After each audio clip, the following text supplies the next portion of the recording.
Rimwave.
All right, all right. How's it going tonight, everyone? Welcome, welcome, welcome. Uh, Happy Thursday. Hope that your week's going well. Tonight we're going to be picking up on the media stuff we were working on the other day. I think I was working on this a bit off stream, and I was really tired, so I don't remember how much I did off stream and how much I did on stream. Whatever, doesn't matter. At any rate, thank you, Icarus Mad, for 16 months. Greatly, greatly appreciate it. Oh, sorry, 18 months. Wait, you've been subscribed for 16, but you resubscribed for 18. So you did like 2 months or whatever it was. Okay, sorry. 18 months. Let's go with that. Greatly appreciate it. So I got some more of these in place. Not a whole lot of them. What did I leave off on? Host, I guess. I also kept messing this up, and I was accidentally pulling from call at one point, like I did on hold and recording, and that was dumb. Like a call member doesn't get put on hold, but a call can get put on hold. So yeah. But yeah, so we're just going to continue with this tonight. We got something kind of different I want to get into tonight. It's still Pidgin related. It's just, it's build system related stuff we don't tend to have to worry about with Mason. It's just kind of there and, gets out of our way. So I'm still not sure we want to do start time, answer time, and end time for all of these, but maybe. I suppose this would be the time somebody, see, like this, I don't know that we need, I don't know. We can always delete it if we don't need it, right? What I do want to do is, so the audio muted and video muted are supposed to be just read-only properties that are based off of these two.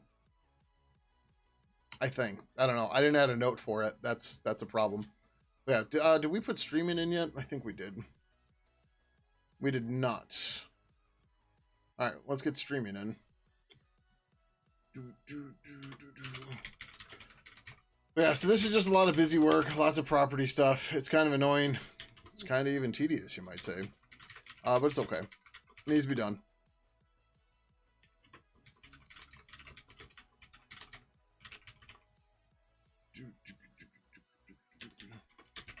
Search true streaming. So we're going to red green this because we can. All right, so we should fail. Yep. There's no property name streaming. No streamers. There are no streamers here. Oh, speaking of, I'll verify that. Yep. There are no streamers here.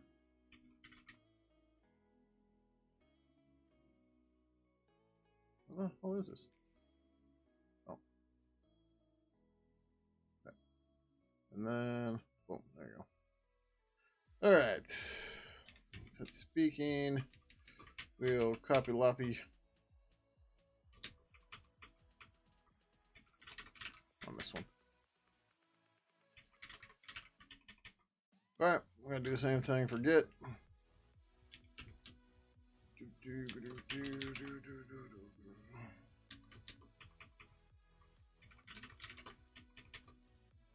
Yeah, it's kind of tedious. You should make ChatGPT do that. Yeah, it'll fail.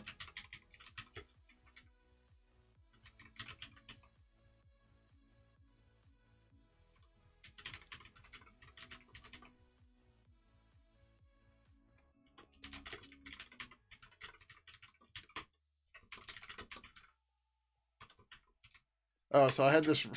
I was talking to a friend earlier about. They mentioned something about ChatGPT being used to like write code and stuff's getting messy and blah blah blah. And I said, yeah, it's kind of like what did I say exactly? A curse tool, I think was the word I used. Yeah, it's almost like AI is a curse tool, kind of like a monkey paw or something. And yep, I think that's it, right? So a monkey paw, gives you 3 wishes, but they're all twisted and whatever wishes. That's AI for you, right? You ask it to do something and you think it's right until the twist comes and then you're screwed. AI is a monkey paw, confirmed.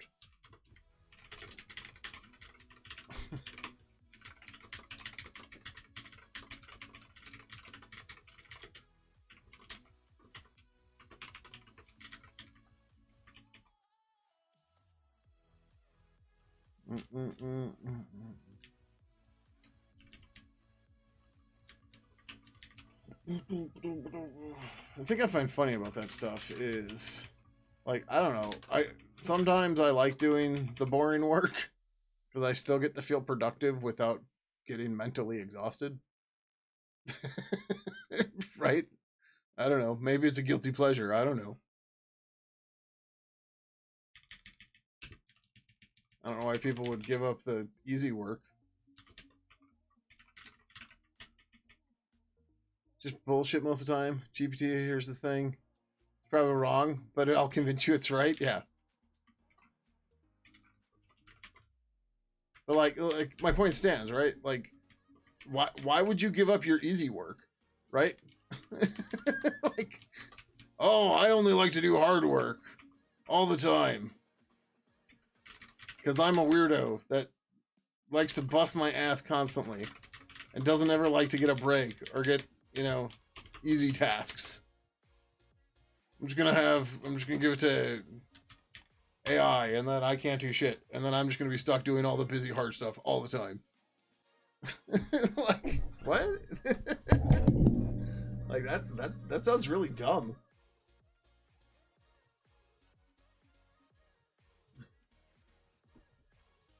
Oh, well, it does the tedious work.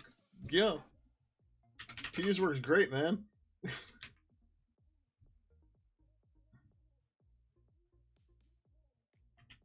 It's great because everyone knows it's tedious. They're just like, ah, yeah, like, I know, just power through it. You're like, I know.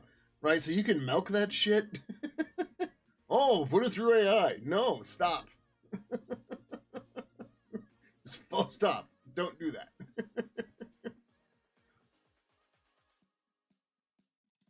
And boilerplate. Yeah, exactly. That's my point. I'm like, well, it does all the boilerplate for me. Like, yeah, that's fine. Like I said, my whole thing is you get to feel productive without like being challenged, right? Like the challenge is staying motivated to do the work, not like, oh man, I gotta figure out how I'm gonna design this thing to do all these weird use cases. Then I gotta write unit tests and blah blah blah. Who wants to do that all the time? Right? Like, oh yeah, that's all I'm gonna be stuck with because I put all my boring stuff to AI. It's like, what? Excuse me? Like, I don't understand. All right. What does this number actually go up to? 102. That goes to 153 for whatever reason. I'm trying to figure out what I should put for the max for this, but and I forgot. I think we did a mention of VAT up here. Oh, the whole thing there.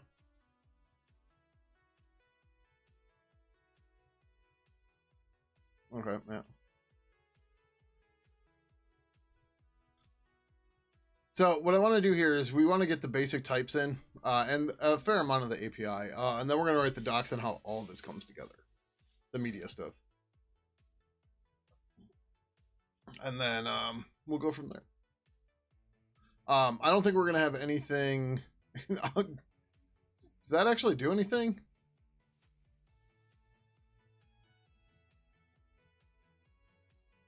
Because like you can delete a file and still you still have the file descriptor open. But yeah. But anyways, how's it going, SWK?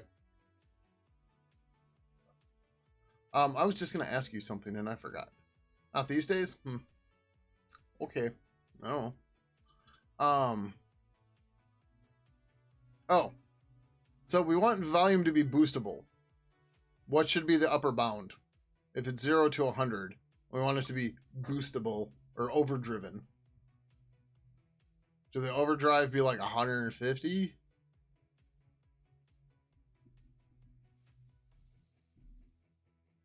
Or like what would you say? It's probably arbitrary. Yeah, but like I don't want it to be max uint. I don't want to allow max uint and blow out people's speakers. Right? Not that, that'll necessarily even be possible. But negative 100 to 100? Oh, so you're saying it should be an int, not even a uint. Interesting. Oh, so Pavu control does it as a percent. You're saying it doesn't really matter. Oh, I'm checking Pavu control, and it goes 0 to 153. I don't know why 153, but it goes to 153. This call goes to 11. Well, you just make 10 louder. Because this one goes to 11.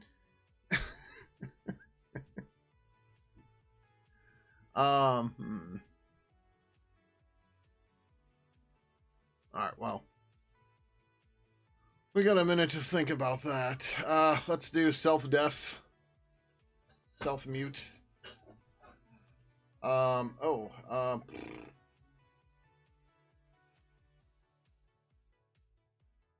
oh, right. Okay, yeah. We'll do self-def and server def.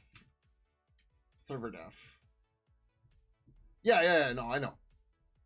It's more a matter of what GStreamer is going to do, and then people have to map it to that. That's the more specific thing.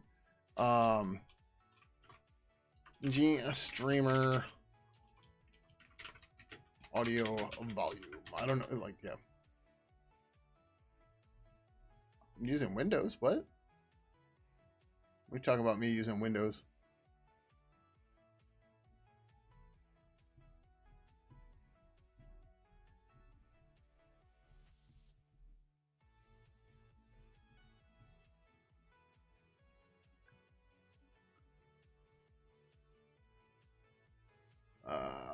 Audio raw format rate channels layout. Where the you mentioned volume? Oh, they have it as a double. Oops. Oh, I didn't mean to click on double. What are you referring to with Windows? I'm not running Windows anywhere here.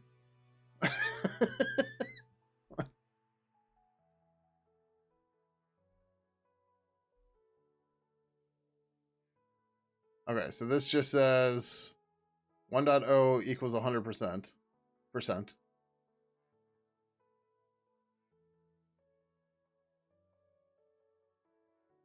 Oh, the volume full range factor is a range from 0 to G max double, so it's very inclusive. E.g., a gain of plus 40 decibels is very reasonable. This property allows setting higher values than the volume property. Okay. When you're trying to get you to load more patches, like, yeah, like this is not a VM. I am not VNC'd. This is a full blown machine here. Like, I'll show you.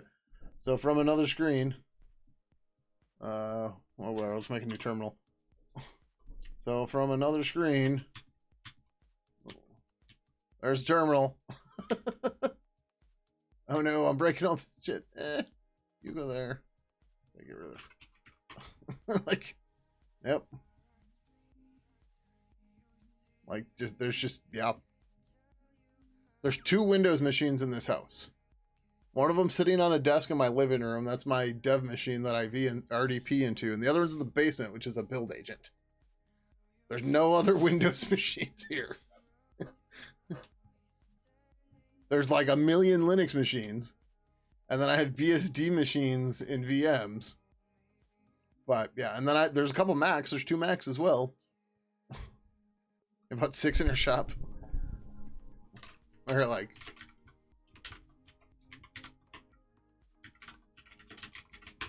These are just on my LAN. 5 Kubernetes nodes. Right? Not this, which does not include this machine. Linux sucks for cat. I don't know. I use OpenSCAD, so.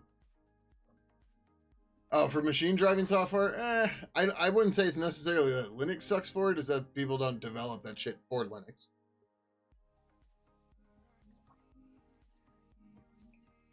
Right. Like, I've seen laser cutters and shit that, like, need Windows 98 to run. That doesn't mean Windows 98 is great, right?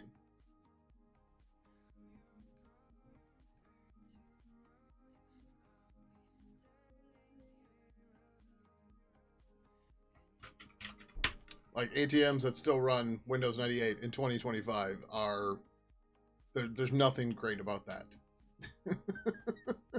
At all. Except for the fact that most people don't know shit about Windows 98 anymore, so it's become so obscure, it's become secure. Security through obscurity. 101.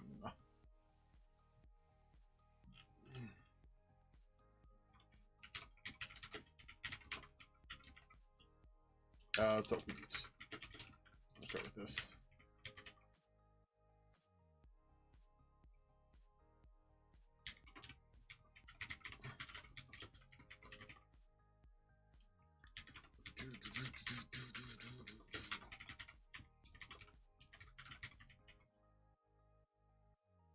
You have 3 lasers, that means light burn?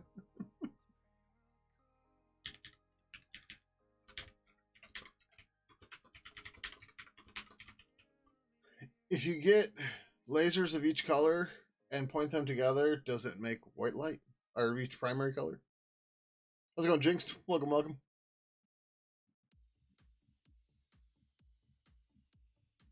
Light burn is the software that drives. Okay. Oh, for laser cutters itself. Gotcha, gotcha. Yeah, I don't know. I've never had a laser cutter, so I've never actually even used one. I've seen them being used, but I've never used one myself.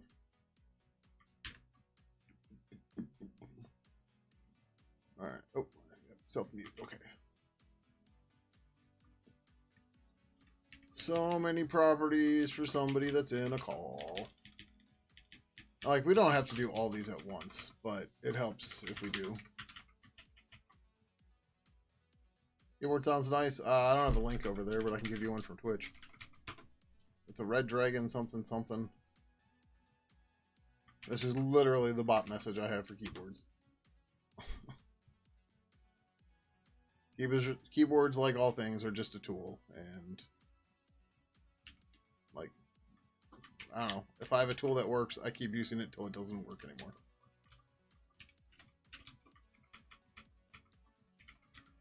Self-mute.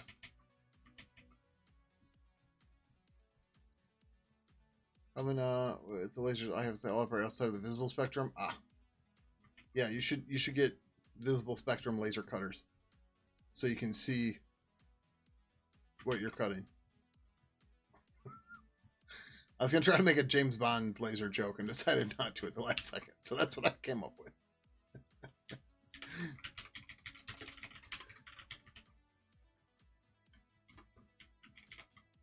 Like, how else is Bond gonna know how much time he has before you cut his junk? If the laser isn't in the visible spectrum. Gaw! Use the Mount Everest Max with hot swappable switches.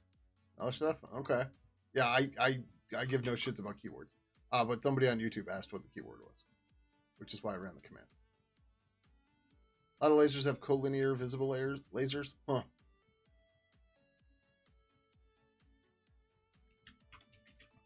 Case prop self mute. I should have just done that.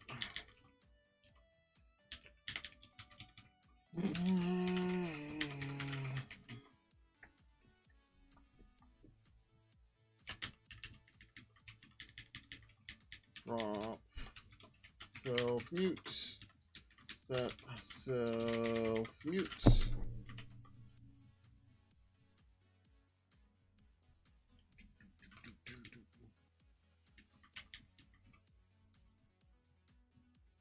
Self mute. Whether or not the member has muted themselves. Should it be themself? No. Oh, I think. I don't know. Self mute. Self mute.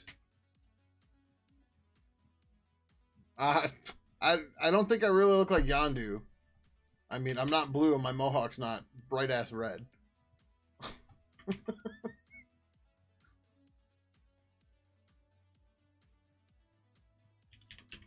I'm also not whistling. And my teeth aren't nearly as bad.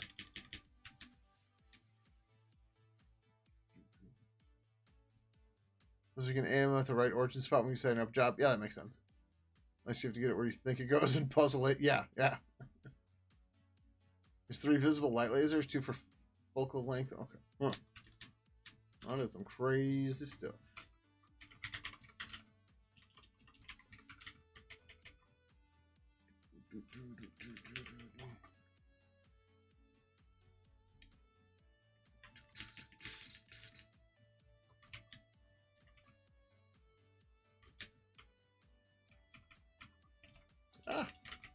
Self-mute. What's the... Oh, we just streaming. That was all. I'm like, we did a different one. Which one was it? I don't remember. Alright, the self-mute work. Yay. Oh. The two focal length ones are out to side and they look like one dot, not two. No, because focal length is side. Yeah. My focal length has changed. And now it's back to normal.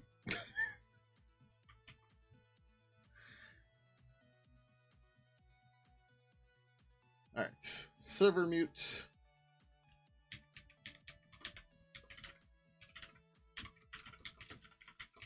Oh, we need the variable.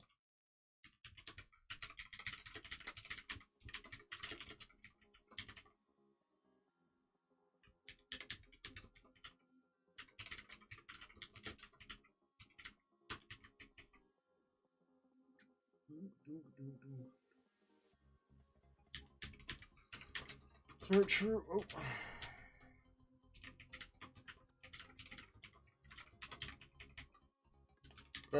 Word green this. Blink. There's the red. Try to look through the final lens of the fiber. It's got a hard focal length of about 225 millimeters, 9 inches.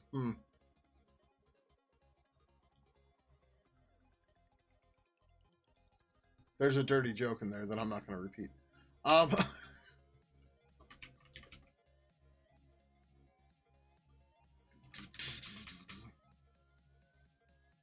Oh, I should fix that. That's server mute. Whether or not the member has been muted by the server.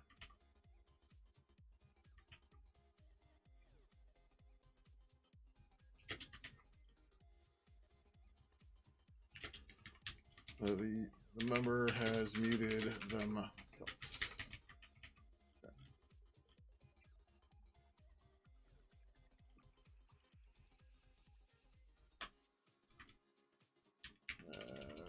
Muted themselves.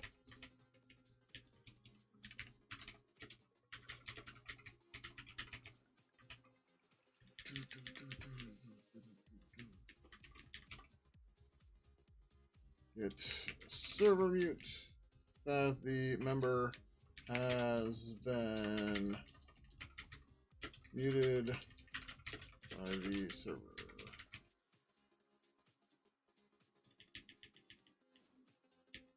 I'm missing punctuation. I just deleted it apparently there. Your slow MQTT problem? It wasn't MQTT. It was whatever language you're using.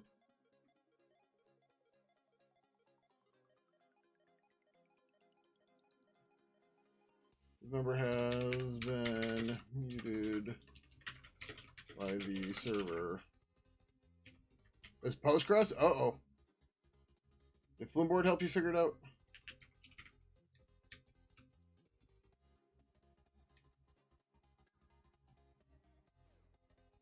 Should this be self-muted and server muted?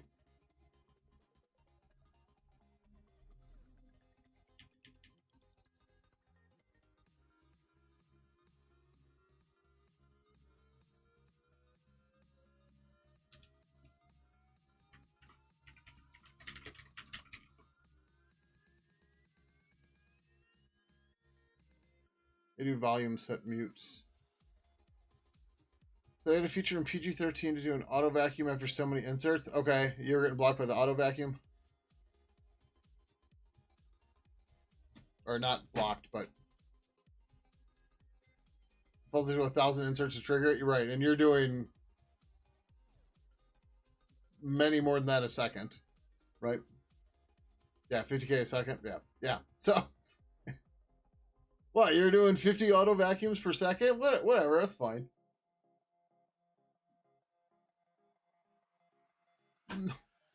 Nothing wrong there.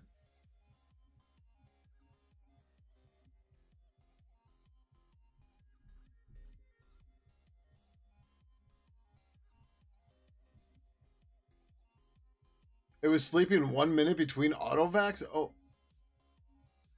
You mean the auto vacuum? Like you were still processing messages, but it was still going. Okay, yeah, okay. Like I can't imagine. Like Postgres was sleep. It wasn't. It was doing at least a minute between each auto vacuum. That's what we're saying. All right, they just do set mute and get mute. Okay, so we'll stick with that.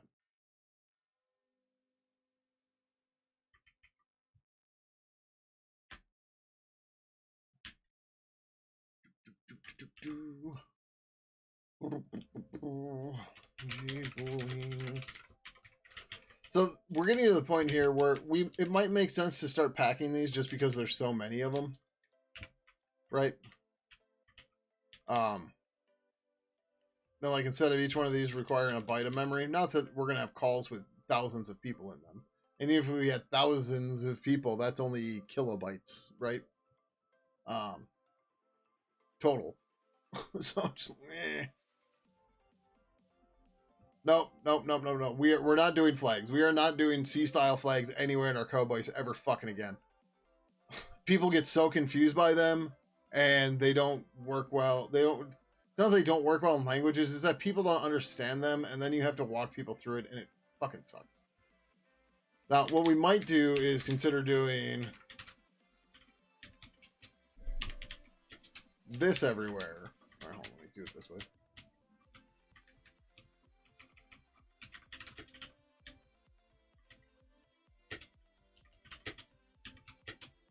Right, we might consider this.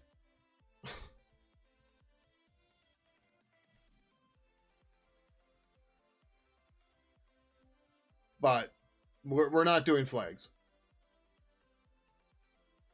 Because we're gonna have discrete properties, because that'll help us drive the UI. And the discrete properties aren't gonna work well with flags. Right? But this we can do because this is all hidden in the C world and people wouldn't see it that way.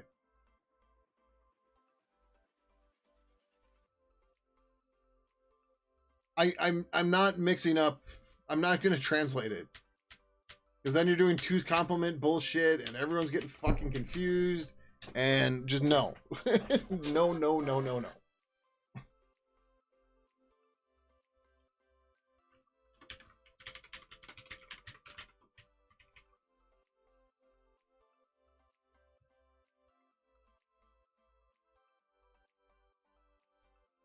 Like, this is fine the way it is. It's a little verbose, but that's fine.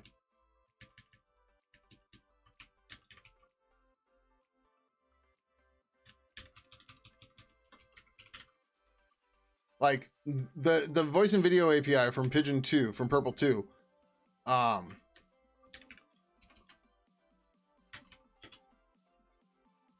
like I can't even find these properties in that, because they were just working on the streams and the backends and stuff as like part of the API. They like literally built that stuff into the API rather than like whatever. Not, they got skip being built, and you were supposed to work on it via a session object or some weird shit that doesn't actually have properties. Yeah, right.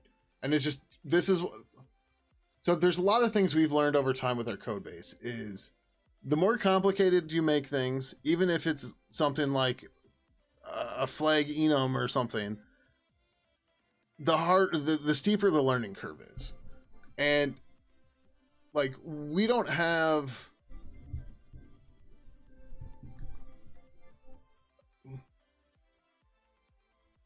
a ton of users, a ton of contributors out there that are trying to like learn and understand our code base, right? We just don't have that. So if we put up additional roadblocks, we're never going to get to that point.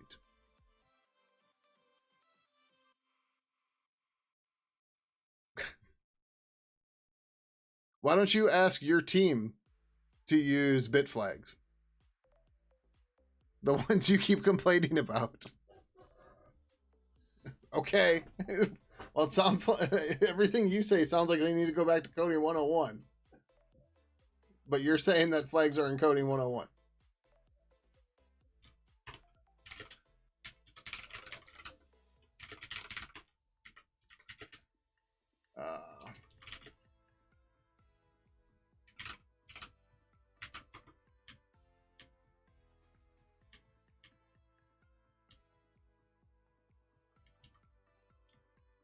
This is so much easier than discrete flags. Wouldn't you agree? This is just so much easier.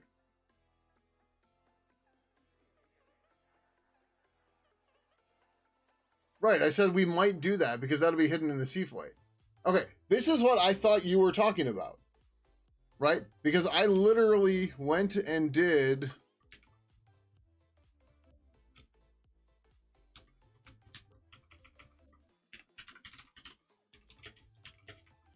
this, and you were like, no, not that.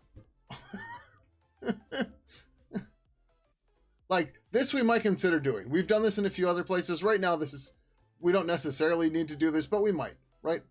Because there's a lot of booleans here that we can pack together and it'll make it small. But again, even if we have a call that has 1,000 users in it, which a libpurple user should only be in one, maybe two of those, we're talking kilobytes of memory being used, right? If we use them as separate, if each one is a byte, right? Like, we're talking kilobytes. We're not, we're not talking like, even megabytes. So we might go to that, we might not. I don't know. We'll see, right? Maybe it's an optimization we need to do later, but again, I'm not going to try to pre-optimize. Pre-optimizing just gets you into problems.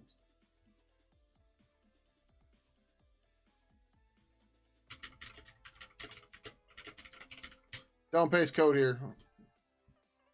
Oh, yeah, no. Then you got magic numbers if you delete one and somebody fucks up, and just no. And then you have to order them all together, and Lots of people struggle with bitwise operations. All right, and we have plenty of those too. And I'm not putting any of it in our code base.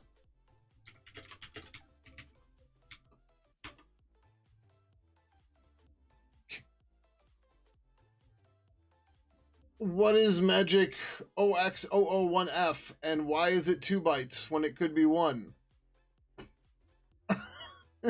Like, yeah, this makes perfect sense. Yeah. Take the byte at index J+1 and it by 192, and then bit shift it right 6, and then OR that to right. Stop! For the love of God, stop! Like, is this interpretable? Can you make sense of this? Sure. Sure.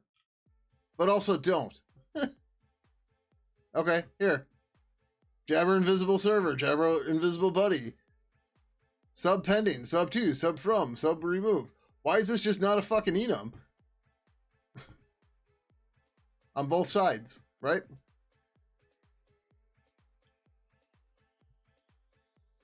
Oh, look, another Indian converter. Indianness converter. Joy, yet another one. Oh, take a random int and shift it left 32 bits? Oh, because we need to make a 64-bit nonce. Yeah, okay.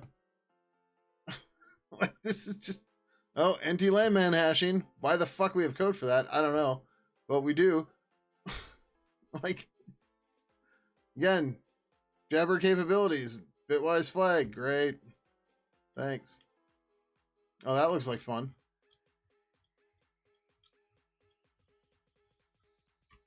I don't know what that's from, but sure. Why not?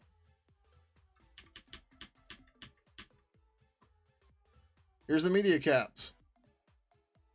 Media, receive audio, send audio. Receive video, send video. Where's the no audio or video? Right? I don't know, but apparently you can always... Oh, no, never mind. That's a 1 by itself. Never mind. My bad. My bad. I'll stop my trash talking.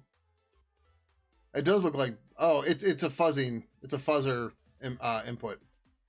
That's why. Okay. Right? But just like... Just stop. Stop.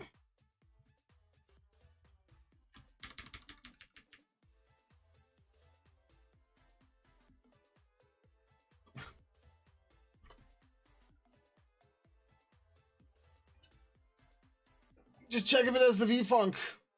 Why does it have to have capabilities? Just check if it has the V-Funk. Oh, well, then we can store it all in one variable, and we can do an AND against it to see. Just fucking make a goddamn function to check it then.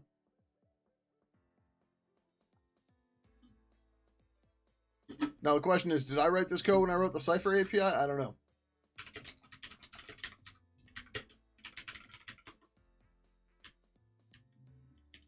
No, it was QLogic that did this. Oh, but Sean did that part. Oh no, this is gonna go back to the game API. What did QLogic do here? Oh, either way, the Cypher API was something I wrote a long time ago. And wait, how much of this is actually still me?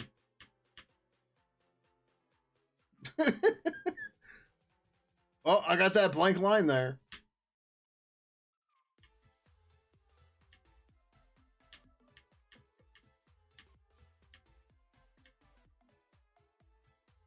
Let's go, Mateus. And yeah. Huh. So the only stuff I have in here is that, yeah.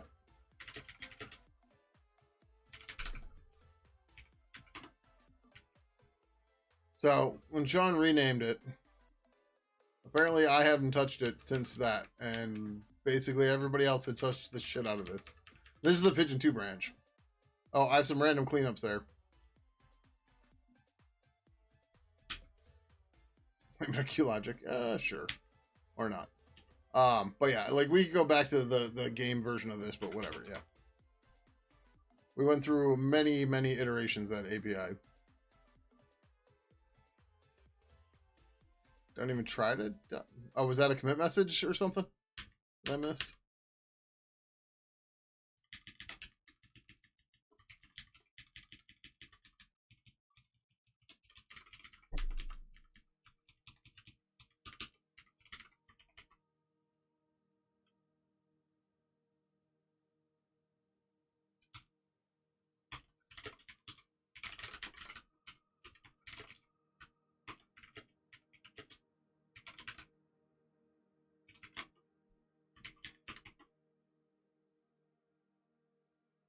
Oh, yeah, because documenting the class structs doesn't work right with Doxygen.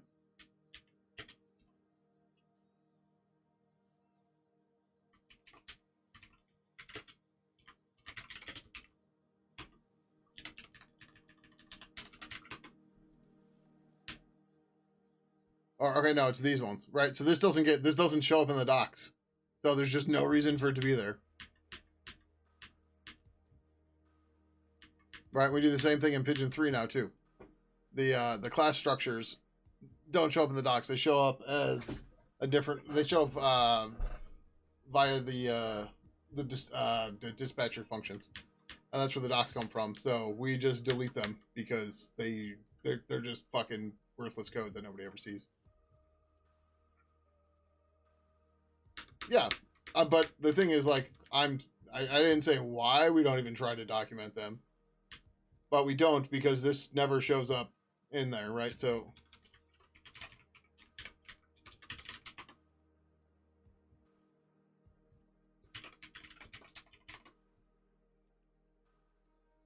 no matches, right?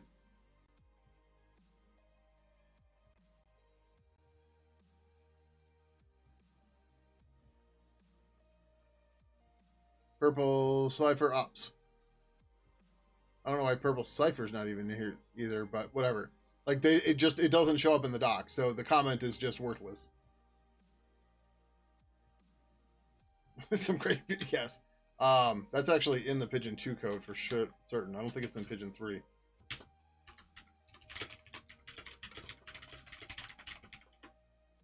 Yep. Oh, okay. Well.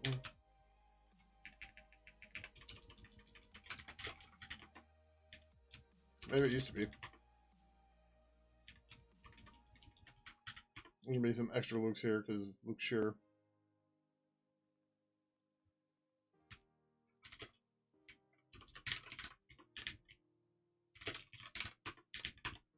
Alright, well, it used to be here somewhere. I don't know where the hell it is now. Oh, you're confused with the bitwise operators? Yeah, yeah. Like, bitwise operators can be great, but when you're not writing embedded systems, stop. When you don't need every single byte, stop.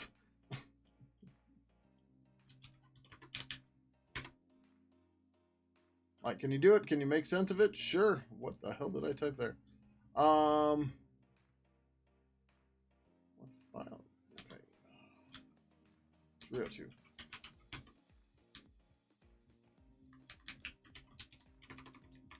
You need every single byte and clock cycle? Okay, well, sure. Then do what you need. Oh, I didn't finish the property for this. I did, I just didn't do that part. Okay.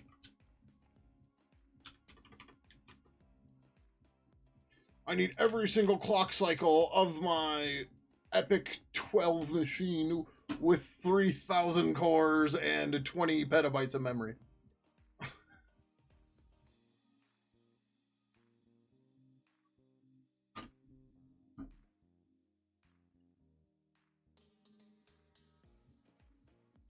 Invalid property ID 5 for server mute.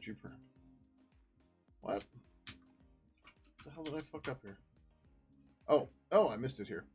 Yep. Getting distracted. Fine.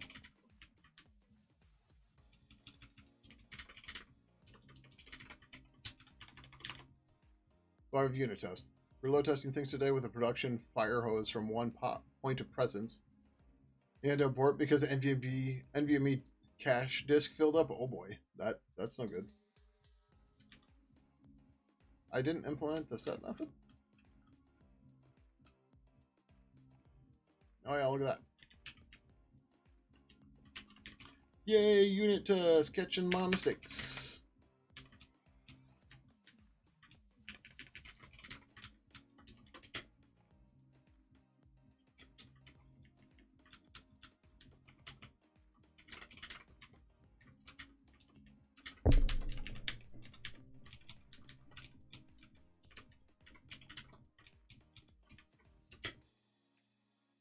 It's 1 terabyte cache also. Oh boy, that's a bit. Well, you see, you should put that in a Z pool with multiple NVMe cache drives, and then it'll last longer.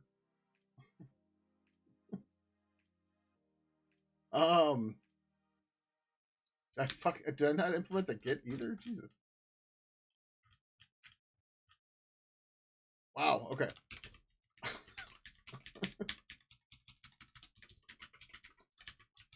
Apparently, I didn't finish this at all. The Z pool, but it's not as fast. Gotcha. God, how do I keep typing this so wrong?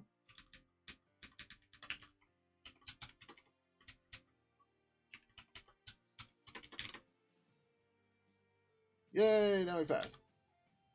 Alright, so now we have this log on NVMe only speeds up sync writes. Oh, right.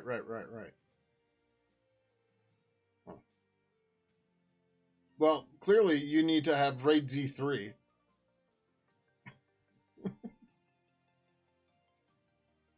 They do RAID Z4 or 5 yet? There's more drives. More redundancy.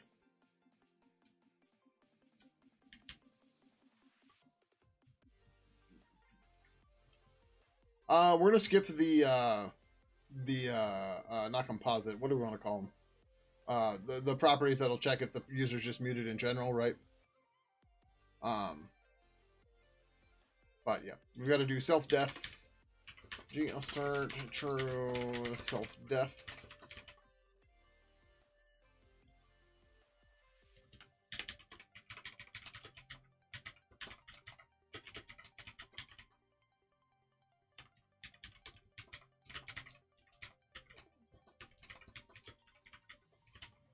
Can't imagine why we've avoided doing voice and video for so long.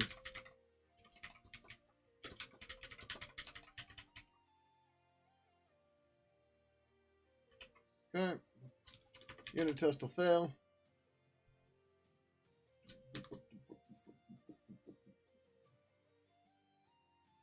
mute. So def. Guess whether or not the member has muted themselves. As no, is it deafened?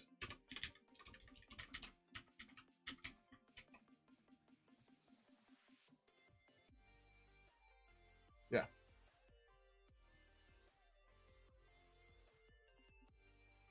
You're already on raid Z2? Yikes. You have cache and logs. Nice. And, I mean, clearly, you need ZZFS. The ZFS made of ZFS, right? So you make a RAID ZZ that is a RAID Z of RAID Zs, and then you'll have all the performance you could ever want.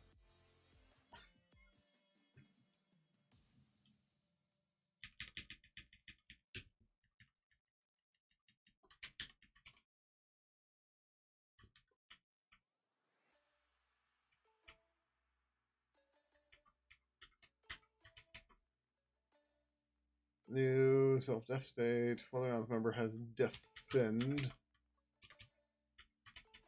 themselves.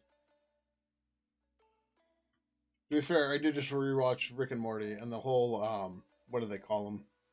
The ferret robot thing, and they decide to make the giant robot made of giant robots. So that's the RAID ZZ idea. And then you can have RAID ZZZ, and just keep going all the way down. Have RAID Z Omega. Actually, yeah. What comes after ZFS? Omega FS.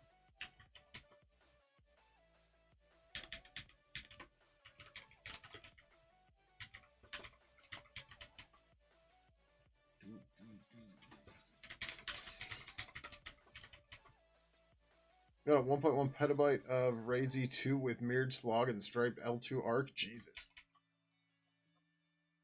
I have about 0.1 petabyte of RAID Z1 with no cache and no slog because it's my personal NAS. It is not any production stuff. It does not generate money. It just costs me money.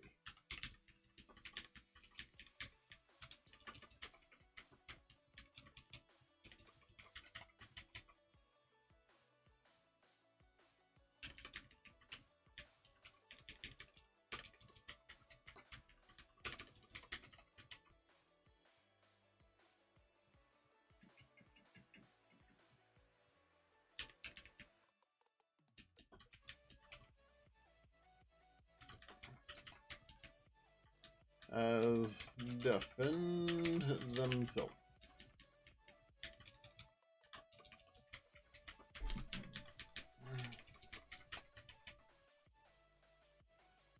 It's much easier when I don't get distracted.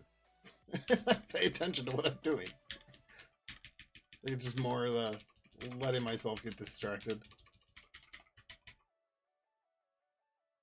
But it's okay. This is boring, repetitive work. So even if I mess it up, who cares?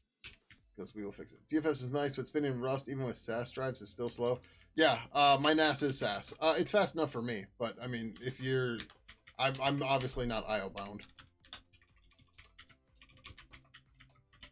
I'm more worried about storage than I'm about performance, about capacity than I am about performance, which is not, or which is a luxury, right?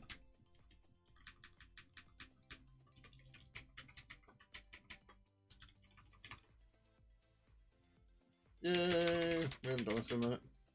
Shouldn't matter. We're not allocating anything. Not Valgrind directly. Valgrind wrapper because I want my suppression files. Oh, good. No leaks. That's the wrong one again. All right. Then we need a server def.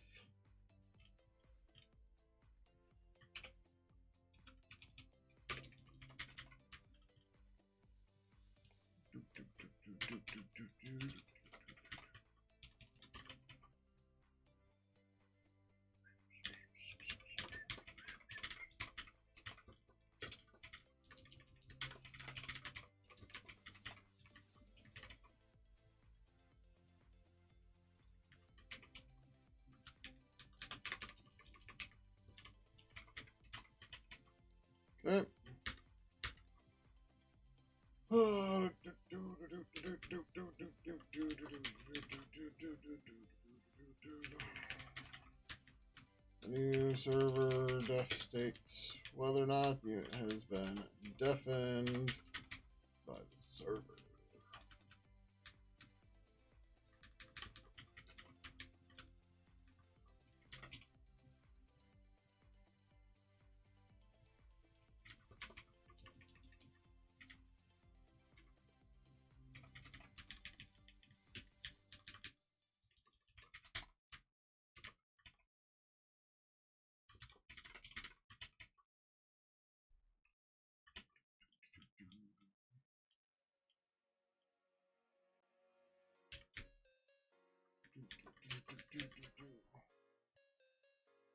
Yeah, server def. So not the member has been deafened by the server. Has been deafened by the server.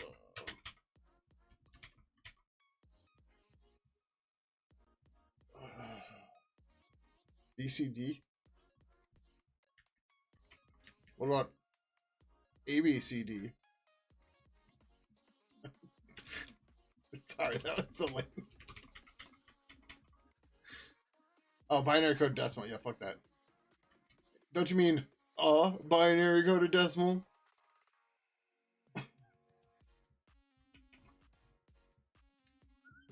I'll show myself out.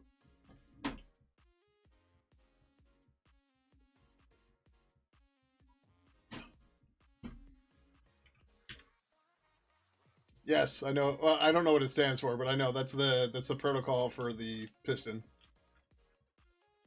or it's used on the piston. I know that much. Yeah. Oh, okay. Signaling system set 7. Is that like system 7 for Macs? I'm joking. I know it's not. Oh fuck! I put this wrong place. Server def. It's supposed to be before server mute because D comes before M.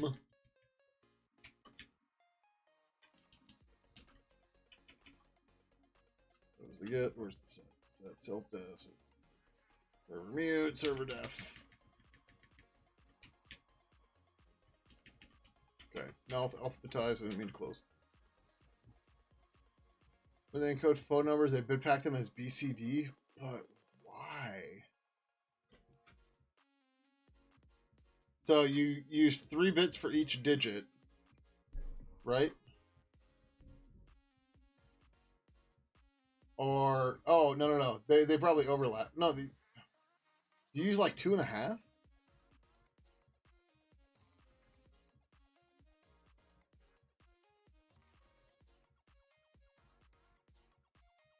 Okay, because of the Indianness. 4 bits because 3 bits only gets you to 8. Oh, right. Okay, yeah. See, this is like I'm making mistakes with bits. This is why we're not using bit flags. Because even I'm making mistakes with bits.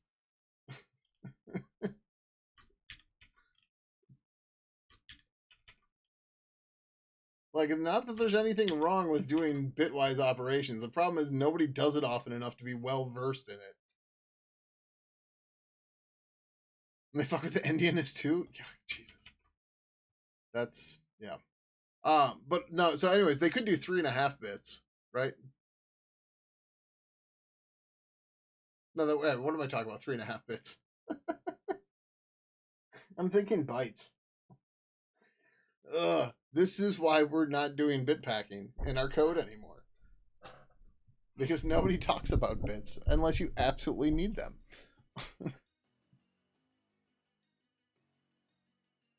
Half a byte per digit? Yeah. Oh, okay, yes. You are saying byte. Yes. No, I understand. Yes. Half a byte is a nibble.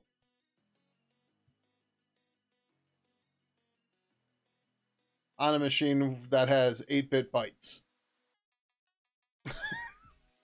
Because you could have something with like a 9-bit byte. Although nobody does that anymore. But that used to be a thing.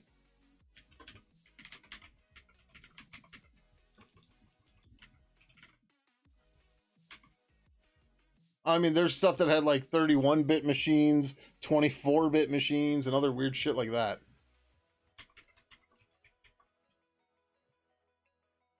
And this is why we have D words on Microsoft shit. That's actually just, you know, a normal integer on everything else now. It's a double word because a word used to be your native integer size, and that all got codified in the 16-bit era. So a double word is a 32-bit integer, even though. So now we have a quad word, which is a 64-bit integer, which is now the native type for lots of things. Because, yeah. You in 128? Yeah. One day. What'll come first? 128-bit processors, generally distributed, or quantum computers? I don't think it'll matter. Do you remember the bullshit where people were like, well, my web browser doesn't need to have 64-bit addresses, so it's just going to waste memory because it's doing 64-bit integers?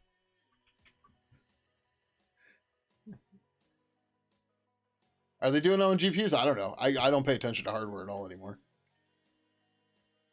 But do you remember that whole argument stuff about people were like, well, just a 64-bit machine is just wasting memory. It's just like, shut your mouth.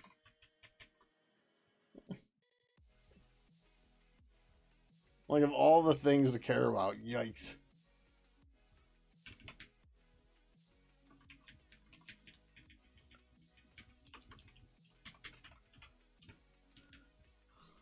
Has been deafened by the server. Yeah. Just... although I do miss the days of PAE. And people going, how'd you make that work? Like, it's built into the operating system, man. Remember Linux 2.4 PAE kernels and other bullshit like that? You know, major software try to tell you how SIP works? Oh boy. How did that go for them?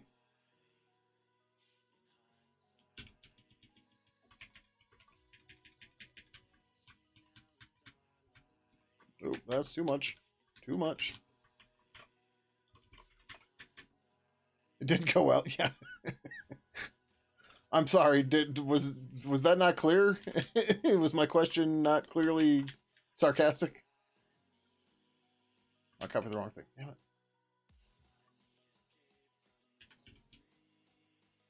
He smacked him in the face with the RFC. Followed by a large trout.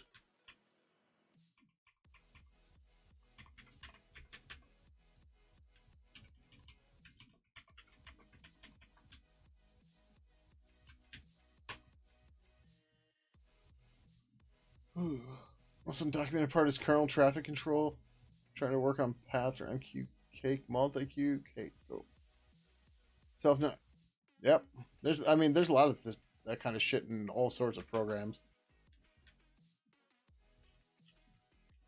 The biggest problem I find with just like libraries and just APIs in general is like you can write reference all day, but like API reference, but like if you don't give examples, oh god, is it hard to get started. All right, so we did these. We got that done. We got that done. These we have to put in, but those are pseudo properties. Is that all the booleans? We got volume.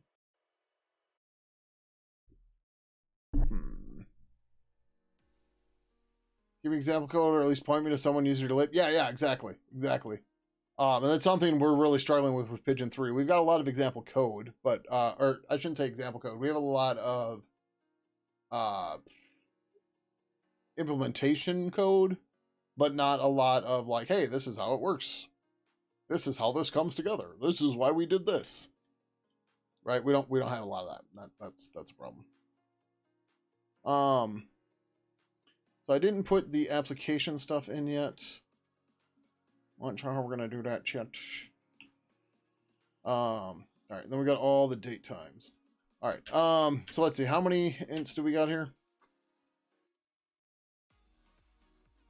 Or not ints, booleans. We got 1, 2, 3, 4, 5, 6, 7. Alright, yeah, fine. We will turn these into a GUint 32:1. And we should work fine still.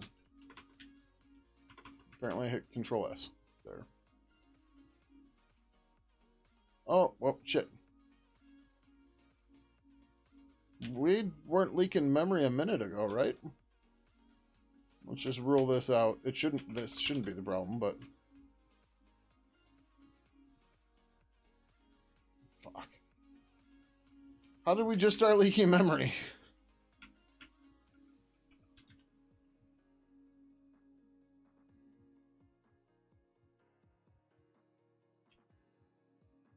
Oh, never mind. We're not running with the suppression files. Okay. So, like, glib and some of the other libraries we use, they purposely don't clean up memory for whatever reason. And yeah. Is that aligned? Do you mean the white space? We don't do white space alignment in code. That's just fucking stupid. If you're doing a code editor that's doing it for you, sure. But for us, no. We will put it at the end of the struct, though, to save some space. Yeah, it should be memory aligned. It should just do it automatically for us. Alright. Yeah, I know. I don't have a Spark machine to build against to check memory alignment, though. What else requires memory alignment? I know Spark does. But there's got to be other processors out there that require memory aligned reads. Or aligned reads.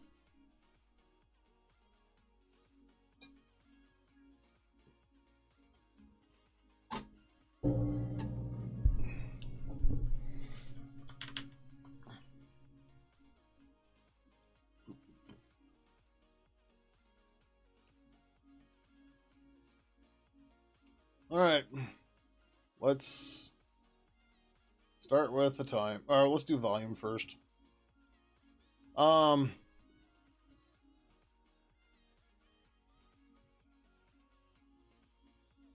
was there was a GStreamer volume. Set mute, set volume. The format of val.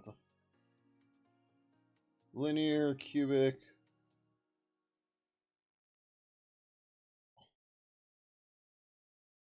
I will tell you that most people that are implementing this don't give a fuck.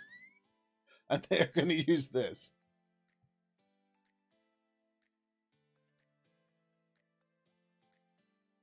You don't think anything sys requires what I think some of the RISC arcs still do? I don't think ARM does. I don't think RISC V does either. Or RISC 5.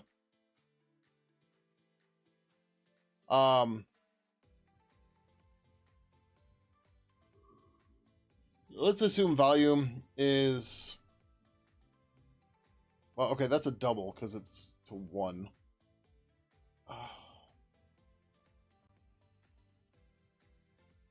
Wait, that's not even a 1. It's 1 is 100%.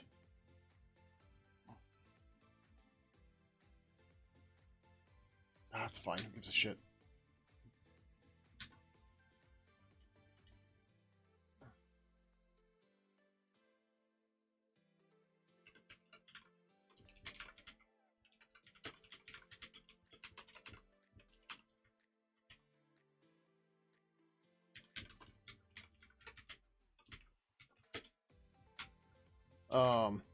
It should be okay. We're gonna make it 1.5. We're gonna overdrive the shit out of this. ARM 5 wants it? Okay. I mean, that's an older ARM, but yeah.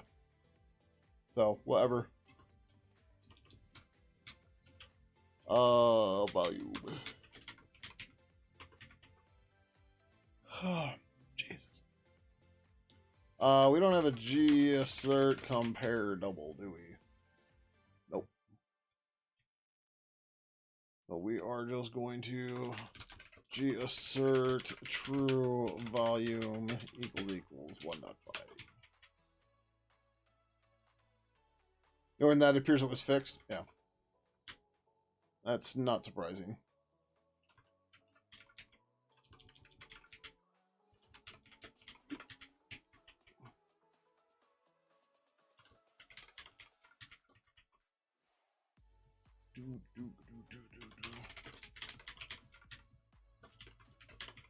object set, not object G value, set double value, purple call member get volume.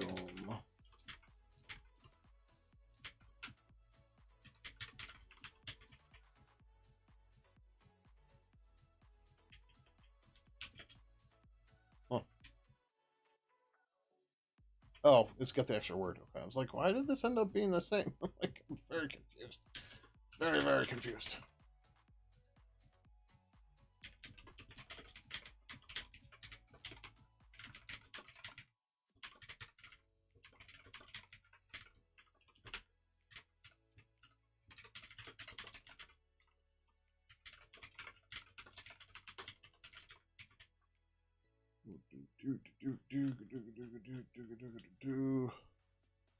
Sure, okay, so fine. I just don't want to type all of it. I'll use my chat GPT for it. It's called my clipboard. The volume for the member.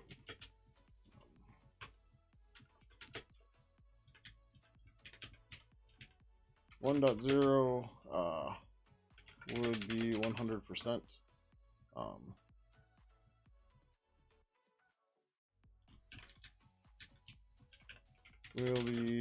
Should be treated as 100%.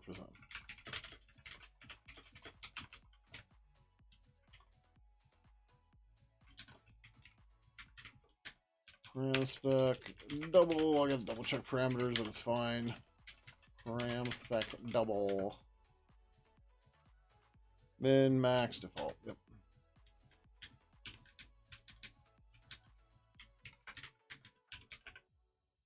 Zero. We're gonna say 1.5. I don't know if this really gets treated so much here, but we'll see. And 1.0 is the default.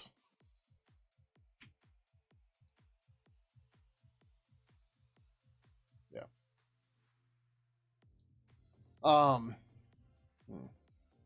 Part of the protocol stuff is going to be, adjusting members and stuff like that. We haven't even written any of that code yet, but that's okay. All right, because the UI should only be reading this, and it'll take the member and then tell the protocol change the volume, and then the protocol will update the volume, and then, it'll get reflected back into the member when the protocol does it.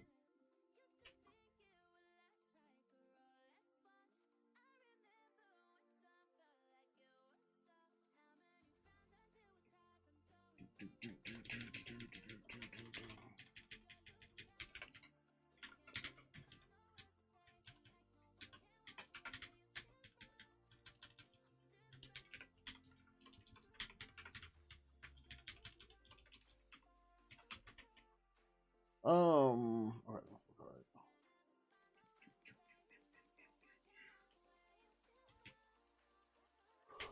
All right. Oh, I missed it somehow. Yeah, sorry, I'm really tired. So my neighbors got their roof redone Tuesday and Wednesday morning.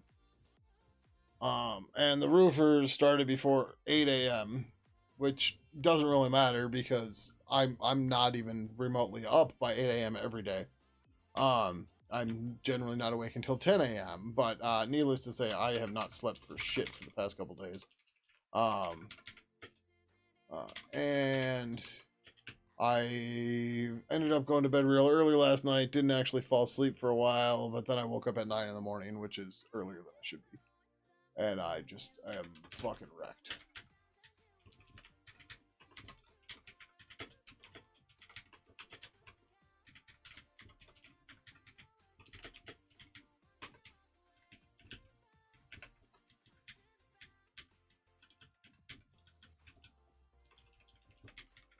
So I was hoping we'd get through this tonight. Get through these properties and get this pull request in. But we'll see. Bye, mister.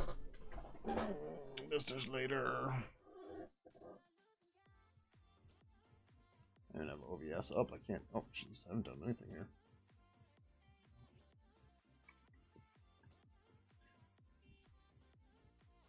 We give the beggar some treats. You want some treats, Mr. Beggar? Uh-oh. I got a refill soon.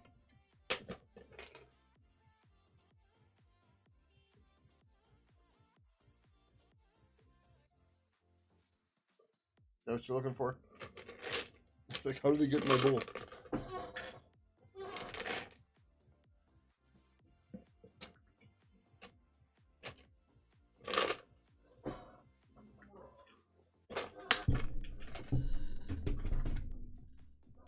Where's my cable? Oh. Oh, yeah. So...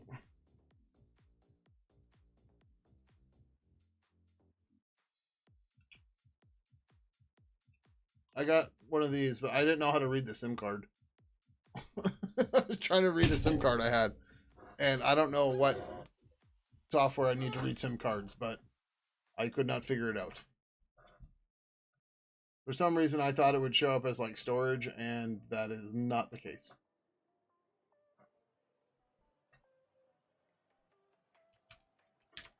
Not the case at all.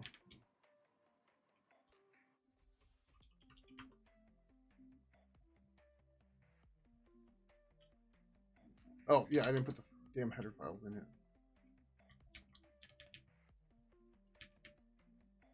So, unless somebody knows how to actually read data off of a SIM card or what software I need, let me know.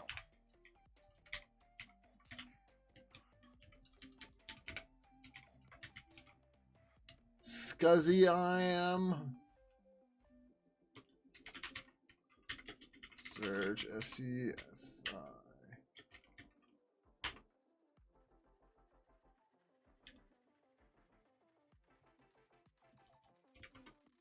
Yeah, I just want to say Scuzzy I am. It's not in Debian?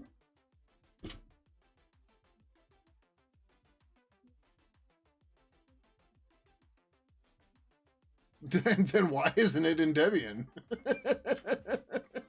It seems... I mean, the meme is that it should be included in Debian then, huh? User-based Linux driver accessing USB SIM card readers that use SCSI. Oh, okay. Probably included in Slackware. I mean, Slack's not that much older than Debian.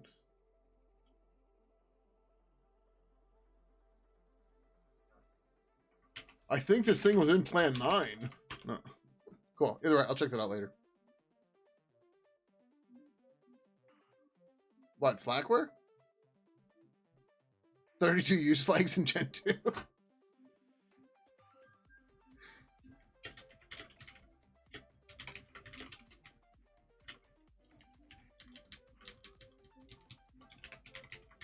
For a member.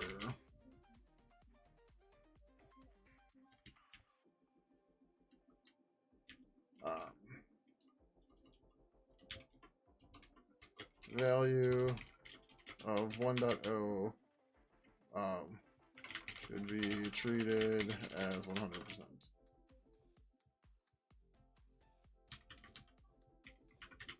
100%. First tech job you ever had was to compile Slackware from scratch on a remote machine 50 miles away. Talk about stressful first day. Don't you mean first week, month, year?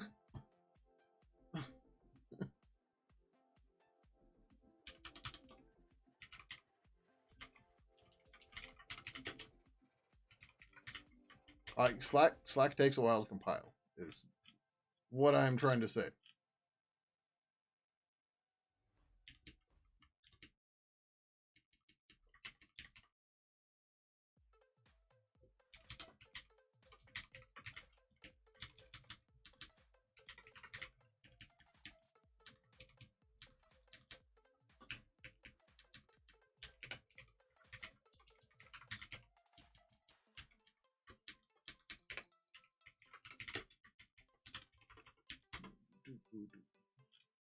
All right, what else is still busted here? Lots of shit. How do I break test UI? Oh, I didn't change the getter name apparently. Yep.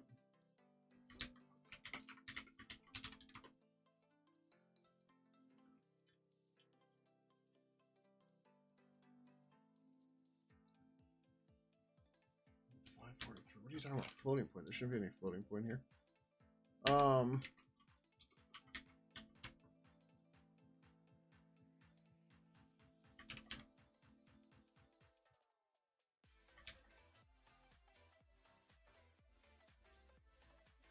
What?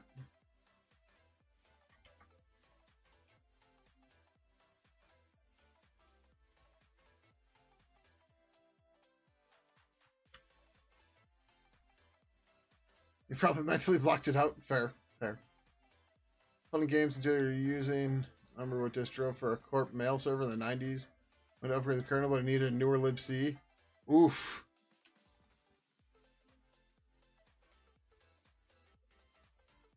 Oh. Comparing floating point with equals equals or not equals is unsafe. So how am I supposed to compare it?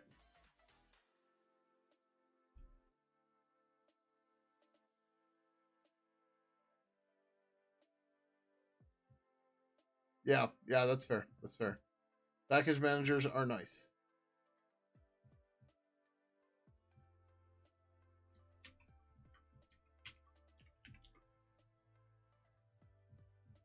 Okay, this is not safe. How should I do this?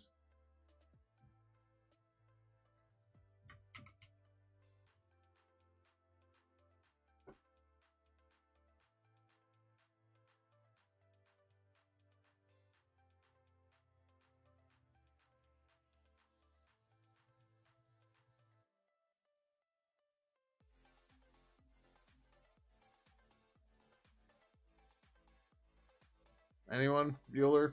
Bueller?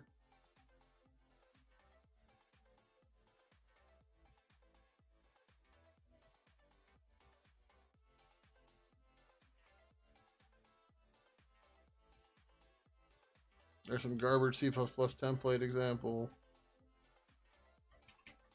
I should probably do this over here.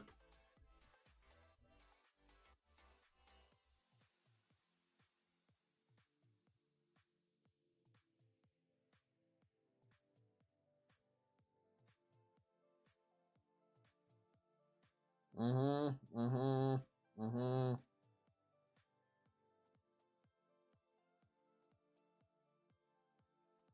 Mm-hmm.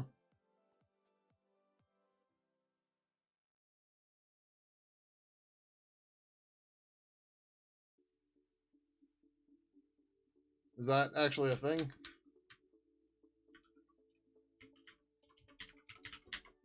Oh, look at that. There's G double equal. And then I give it pointers to it. Where's the two G double values being pointed to and returns true if they're equal. It can be passed to G hash table new and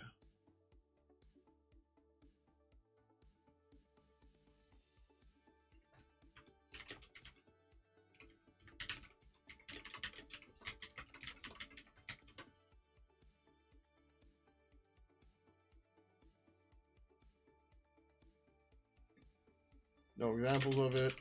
Okay. Is there a float equals? Nope, just double. Well, I'm guessing I'm just supposed to give the pointer, but it doesn't give an example. But it is a const pointer. So if G double equal, or if not G double equal,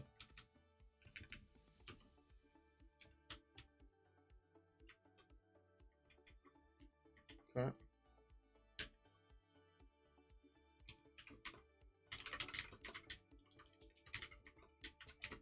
Oh, this is stupid though.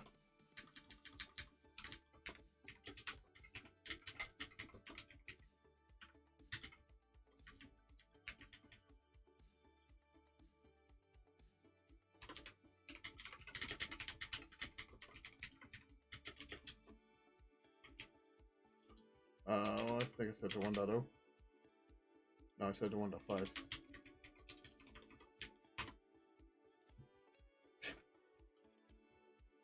Unterminated list argument invoke G macro assert true 141.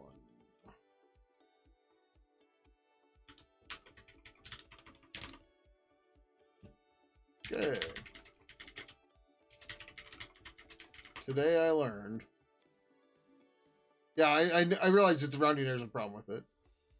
So A minus B less than epsilon, where epsilon is a rounding error tolerance. Is right. Gotcha. Which is most likely what that does in the background, right? And I just don't have to care about it because it's a built-in, right? All right, so we got the volume. Do we care about the VAD stuff yet?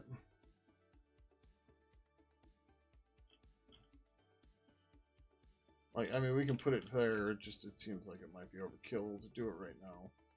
But also, we put it in as an integer, but I'm guessing that's also going to be a float. Blah, blah, blah. Where is the rough math equation? Nope.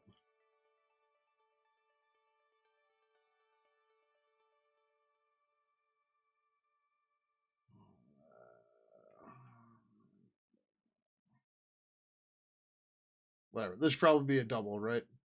As well.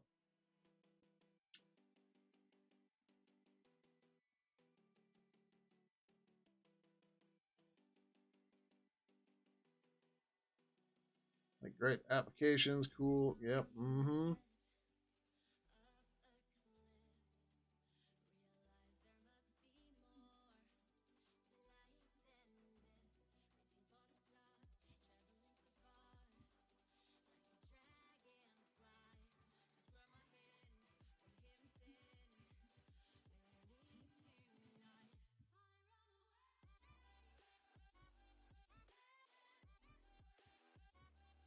I'm just going to assume this should be a double. SWK, if I'm wrong, let me know, please, before I start typing it. Or actually, we'll skip it for now. Let's just skip it for now. We'll put it back in later. Don't worry about it then. Whatever. Input sensitivity is fine. But what's the units this is in? What is this? Like, that's what's not clear from this.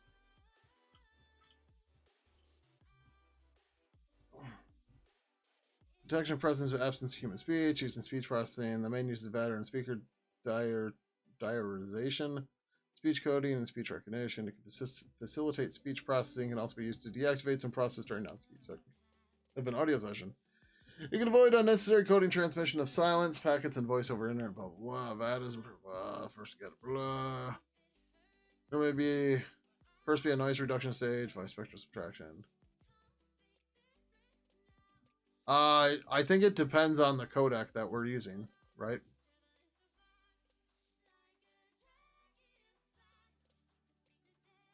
So the problem we have is we have to support everything,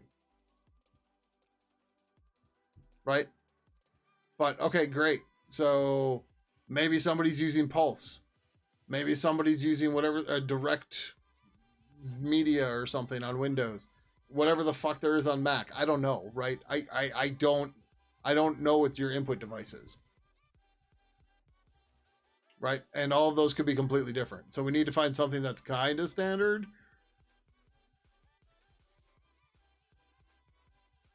Okay, that's fine. But again, like the raw audio from the microphone is going to be different is potentially different depending on the platform that we are on.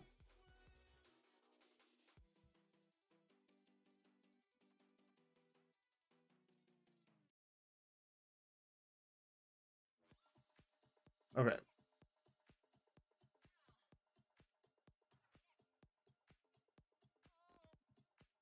So is it 16-bit or 32-bit? But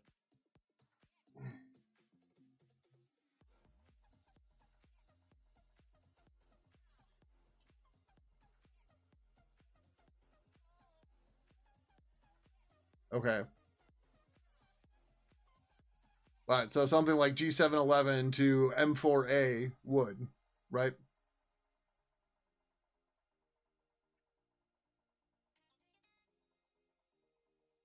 You would take G711, convert it to RAW, and then recompress it as M4A. I would assume. I'm just picking some random thing, right? I mean, it could be speaks, it could be whatever. I don't know a ton of the protocols, but yeah.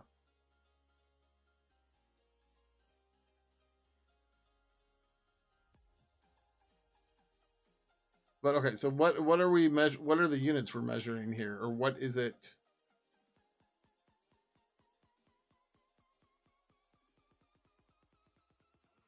Okay, right, but you still use raw as the intermediary.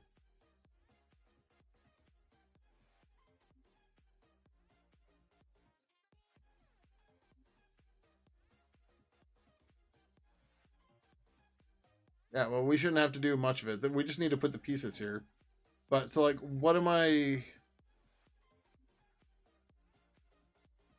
So, like, in our notes, I put input sensitivity.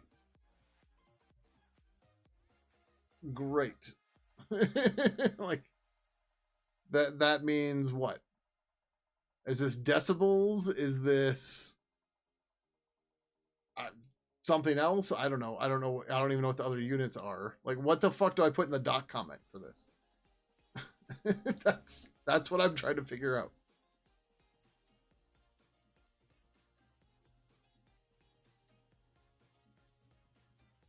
Ideal VAD created by hand annotating the presence or absence of voice in the recordings. Performance is VADs commonly blah. What you did for VAD? Okay.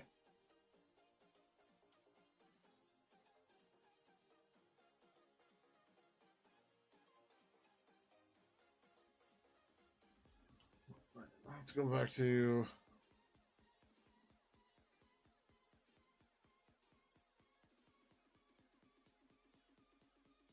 My first be a noise reduction stage, spectral subtraction, and then some features or quantities are calculated from a section of input signal. The classification rules applied.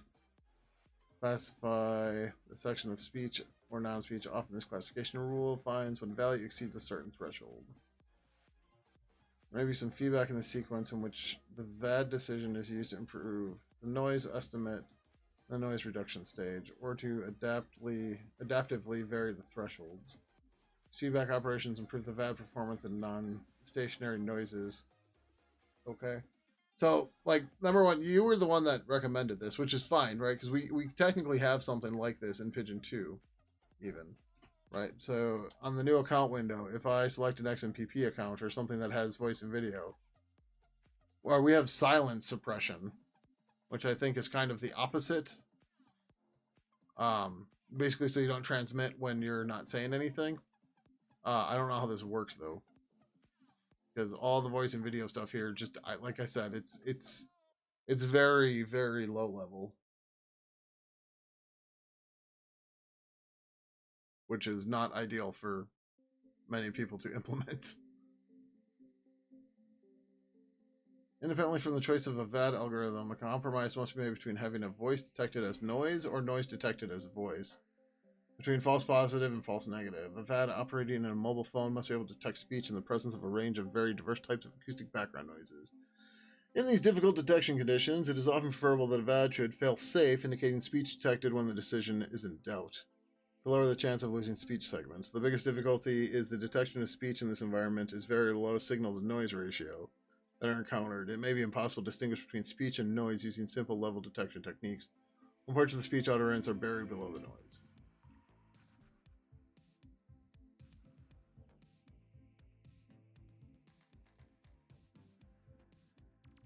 Okay, what I'm hearing is we're doing this later. Right? Right now, we'll just keep streams running the whole time, and we'll go from there, and we'll worry about VAD later. Because this is too much work, too complicated right now. Right now, we're trying to get the bulk of the stuff here. We're not trying to get all the features and stuff in place. We're just trying to get the data stuff in place and go from there. Right. So we still have to do these muted options, and we have to do all the times yet. But that's okay.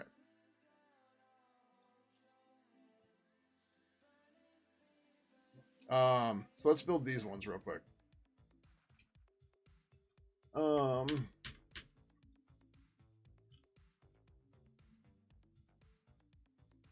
Back when you did voice stuff back in the day, yeah. Oh, I mean, there's tons of stuff to it, but like, so like,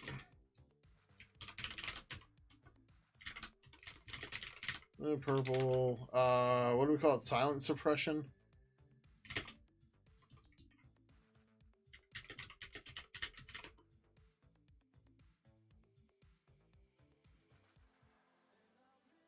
Of course.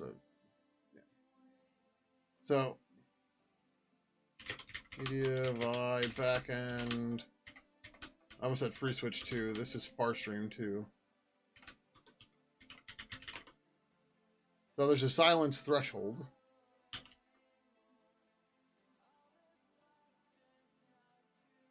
Get message DB 2%. What is message? A GST message. I think he's in 16 for the raw frame. Huh. Well, either way, like I said, we can skip it for now. That's something that's a good feature to add and tweak when everything else works, because there's no way we can even test it right now, right? Right now, we're just trying to get the data structures in so we can make sure the APIs work and they can call each other and shit. And then we'll worry about the rest later.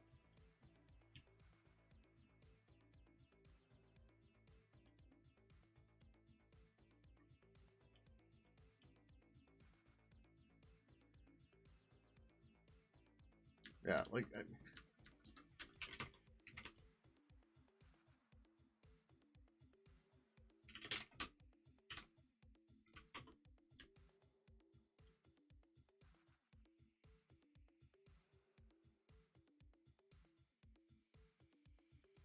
yeah, like... why our media backends are doing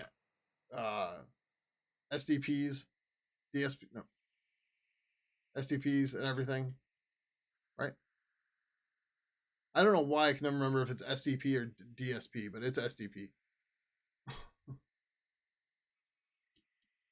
Get local candidates, set remote codecs, set send codec, encryption parameters, decryption parameter, like the. So the rough idea of how all of this is supposed to work, how the new API is supposed to work, is the protocol is going to give us a GST element for everything and dump it into the calls. They set up everything they need to on their sides, and then libpurple just wires shit together. Or libpurple will, maybe take some stuff, and then the UI will add some stuff, and we finish building out the pipelines that way. And just like, I don't know why there was an API set for this or anything. Like, send DTMF, cool, I get that. That makes sense. But like, the other part was this was originally built to do multiple backends, even though we were only going to implement Farstream so far. And it's just like, okay, sure, it's fine, but like, I don't know. They'll say that they finally got the protocol done enough to actually send voice to a real client running on Windows. It's top 5 programming achievement for you still. Nice. What was that for, Chris, if you can talk about it? We know about where the code is, but you haven't looked at this code close to 10 years. Only 10? Come on.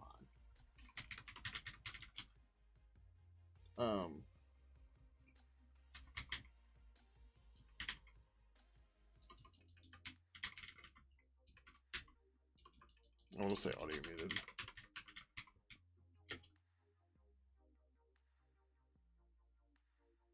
Or, oh, did I miss one? Sorry.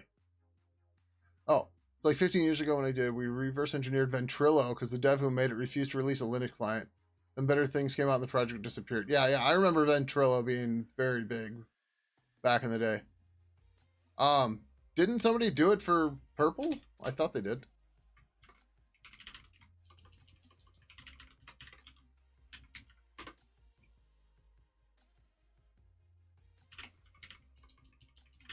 Or maybe it wasn't Ventrilo. TeamSpeak something? No.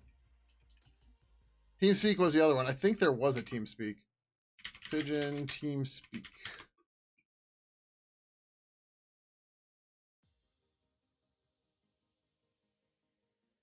Or am I thinking of Mutter? Somebody might have done Mutter.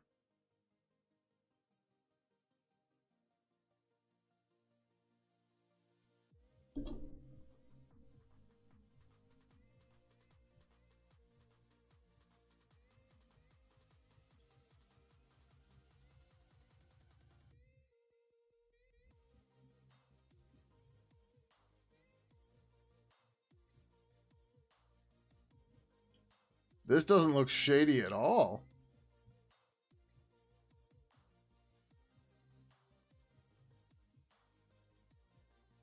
It was, yeah, no, exactly. 6 commits since 2017. Nice.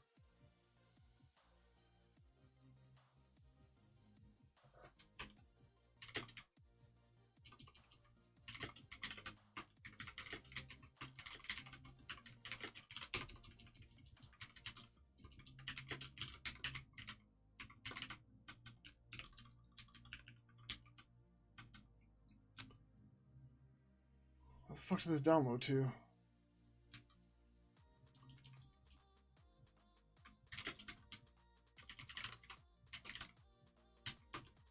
Oh, because I got Tarball.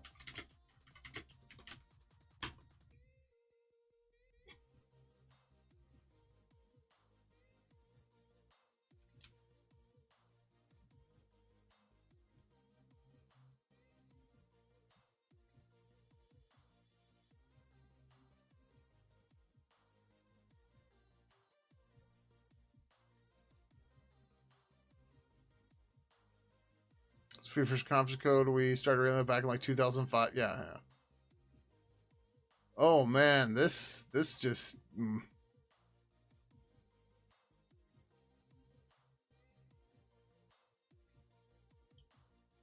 Team viewer, team clients.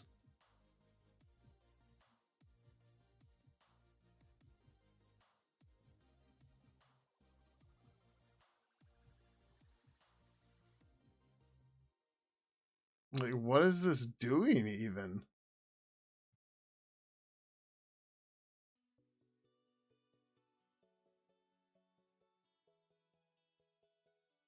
Everything updated on January 10th and 11th.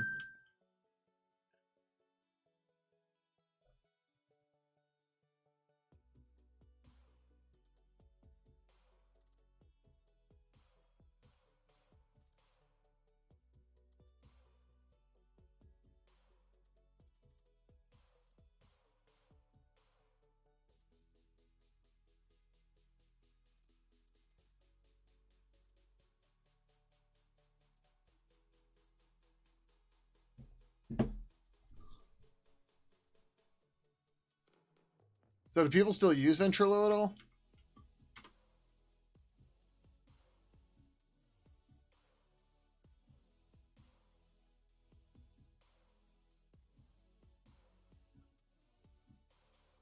Oh, reasons you should use Mumble.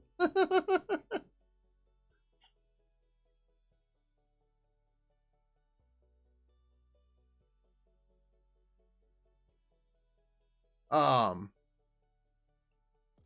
Getting Mumble support would actually be really cool.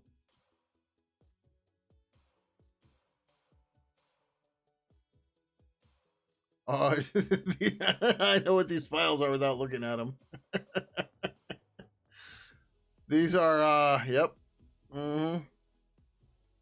Not even header guarded. Nice. This is how I used to, well, I mean, this is how G resource still compile or build stuff in. Or add stuff to the build. That's what the fuck I'm trying to say. Huh.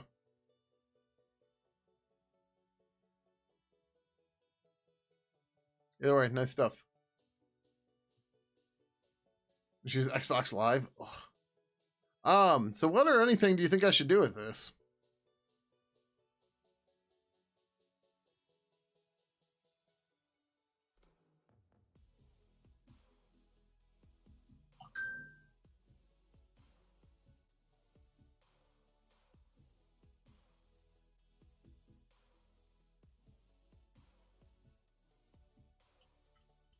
Like, there's nothing here, and this just looks fishy as fuck.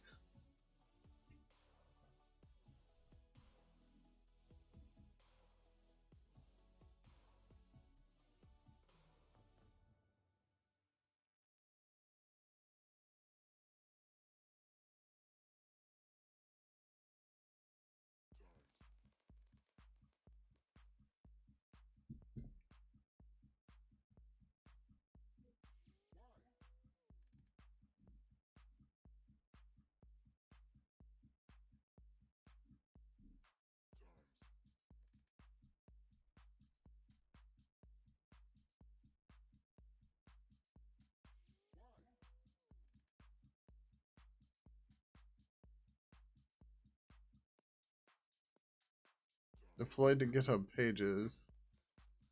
Oh, I didn't check the Pidgin part for that. Oh, no packages published.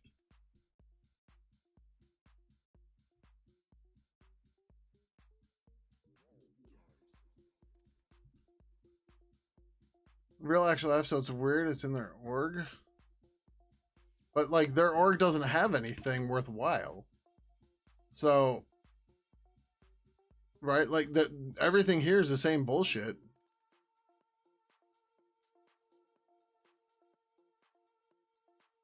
Okay, it's a crypto trading bot. Maybe they made some commits.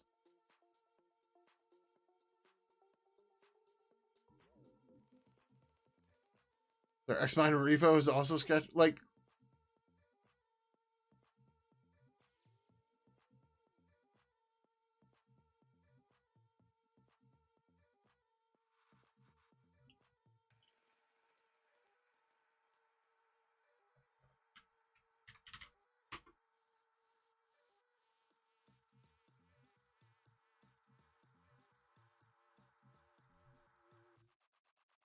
Xmind AI.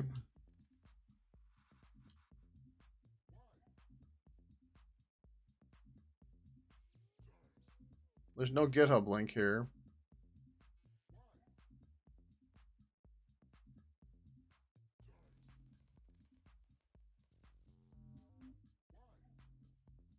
I'm like, is this open source? Like, I'm guessing it's not. It's enterprise pricing plans.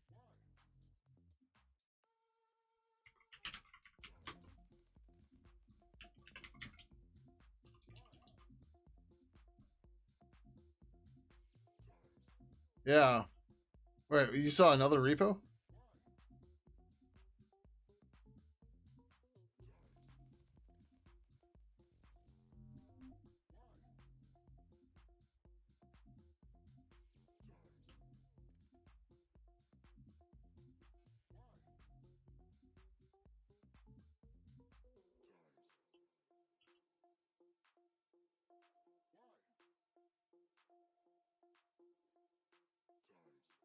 What counts as abuse?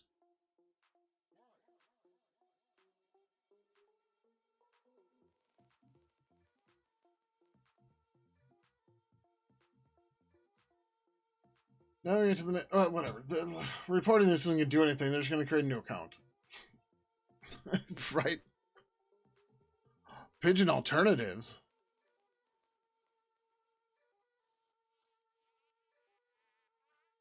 Is this where people keep getting the bug-eyed pigeon from? I gotta get the media pack done.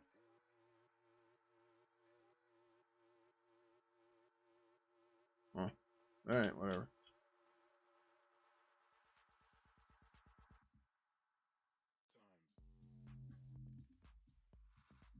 Conlangs? What the fuck? Oh, new pigeon language. Okay.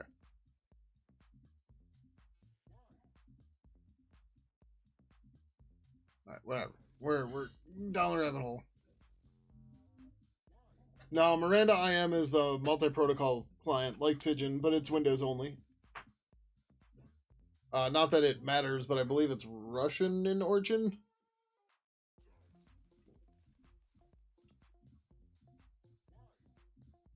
Oh, what? Skype? Yeah, fuck them. Skype's not OG anymore. Skype replaced MSN. MSN was OG. I was joking around saying that somebody should update this to start counting for Skype.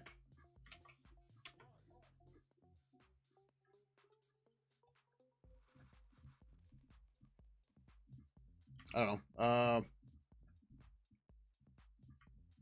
Is Skype dead yet.com? Nope, doesn't exist. So, all right. I gotta take a break. I gotta get water and I gotta pee. And it's been 2 hours since I started streaming. So I'll be right back.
Muchos buenos. That's like, why is that messed up? Whatever, don't care. It's a tiny corner. OG Skype has been dead forever. Teams isn't any better than Skype the past few. Yeah, but like they're officially shutting it down.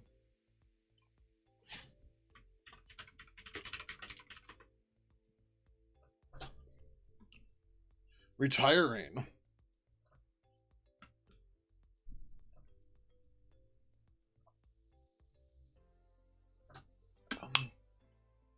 Well, you moved teams free.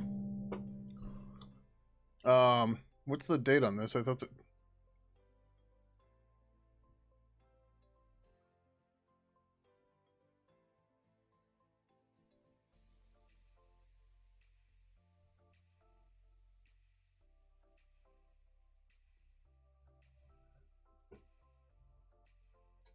Oh, come on. Let me get the goop out of your eye.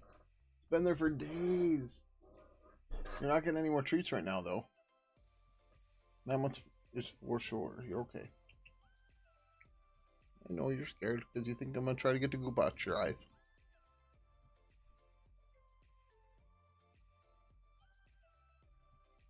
You're okay. Okay, you're getting agitated. Well, you should have played more then. You were end of the stairs for me to play with him. Ah, there you go. Why lose access to Skype after logging in Teams Free? No, logging in Teams Free does not block further access to Skype. During the transition period from now until May 5th, your Skype data will remain accessible, and you can use both apps as needed.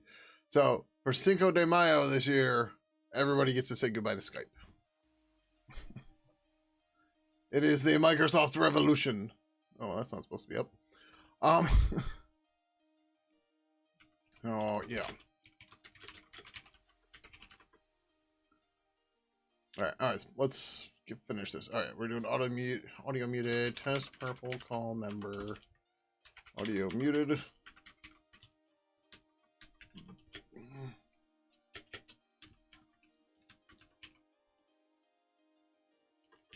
We still have more properties to do, but we're going to do this just to make sure this is here.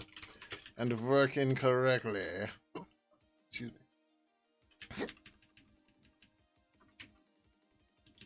This. Oh, there's a drink on Cinco de Drinko? Yeah.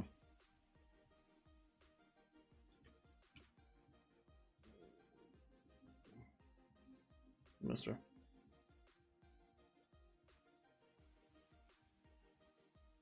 Okay.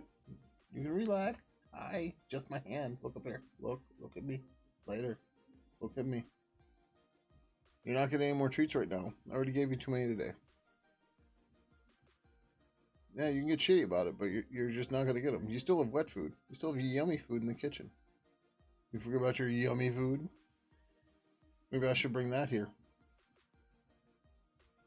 Actually, I might try that. I'm not going to try that. Hold on.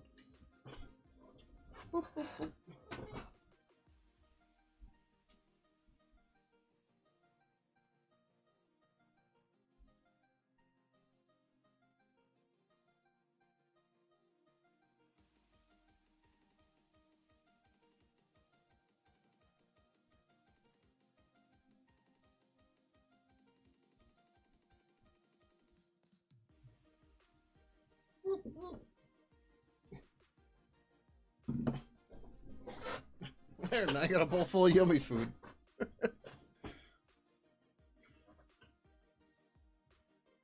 Going for it. Okay, much better. All right, so the idea here is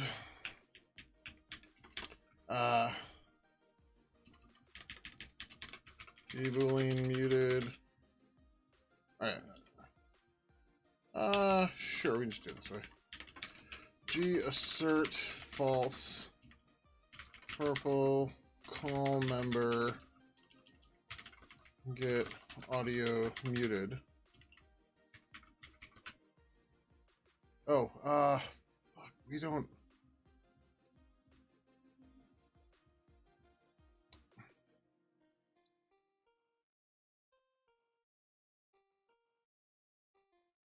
Okay. We don't have video muted. Well, we can't.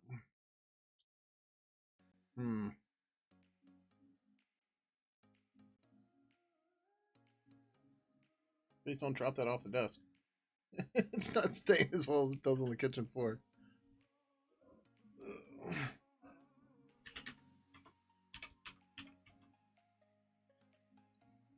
Verbal call member set self mute member comma true. Call member set server mute member false. True. Do the same thing, but reverse.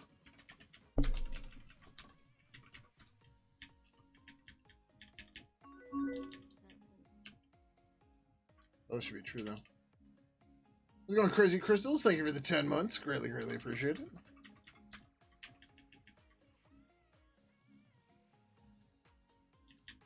So they should be muted. Then we're gonna flip these both to false.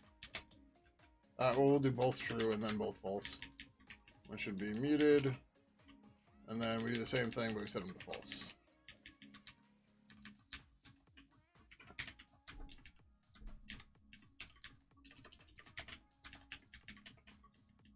Right, that's the point of that property, is that if either one of those is true, that property should return false. I'm disappear for another month now? Alright. Whatever works. Thank you for the sub, appreciate it much. Alright, this is going to fail because we don't have any of that implemented yet. Yep.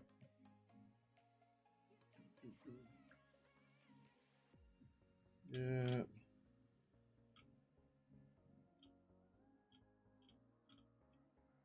Audio muted. Protocol member get audio muted.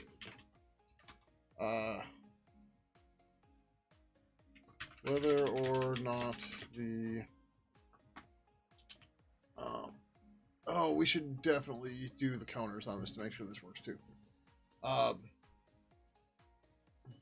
the member is muted. This will return true if property at call member on self mute or property at call member server mute are true. Returns whether or not the member is muted.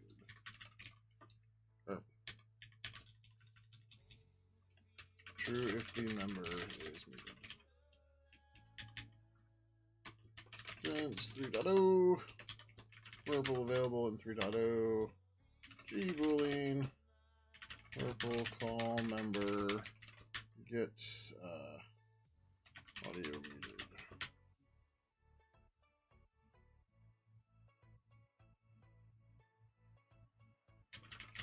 Call member.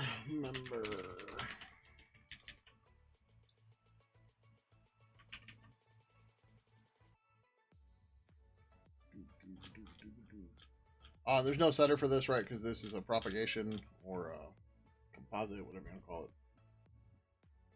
You okay? You good? Looks happier now. Get audio muted.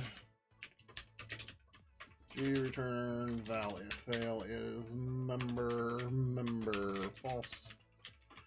If member self mute or member server mute, turn true, turn false. And yes, we could probably do return this or this and it'd be okay, but this makes it explicitly clear what's going on, right? Again, you start getting into weird Boolean stuff, and then like people are going to need to pull out truth tables because they're going to struggle with that, and just make it easy, right? Make it easy. Like, leave it up to the compilers to make the code complicated and efficient. Hopefully.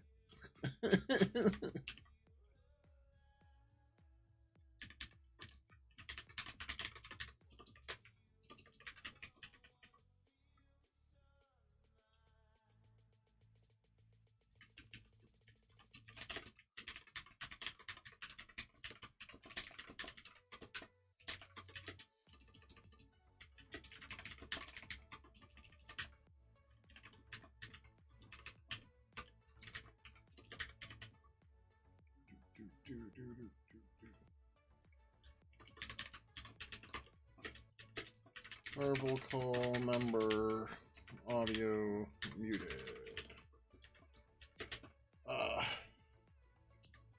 Composite aggregate, is that the word I'm looking for?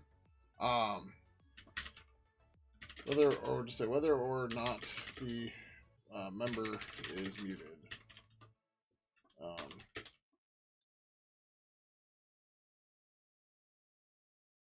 This checks if property at call member colon self mute or property call member colon server mute are true, and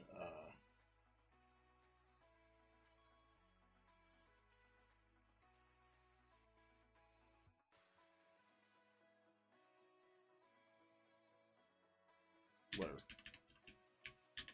God, that food stinks. Food, cat food.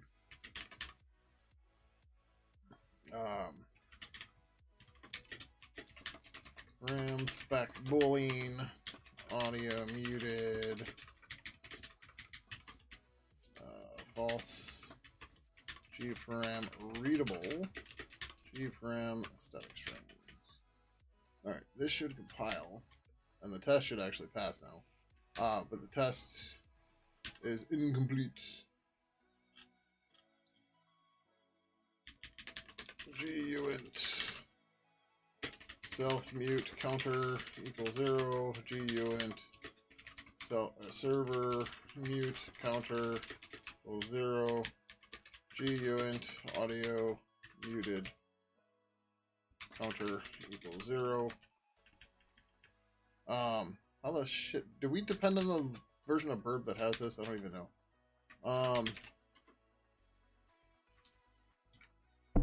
We put all this stuff into Burb, and I think we released it. I don't know if we did. Burb or counter something. Count.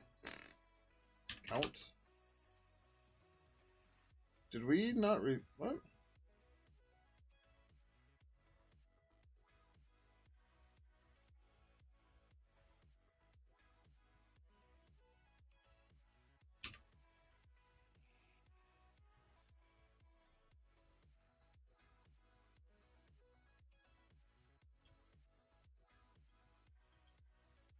Did this not show up in the docs?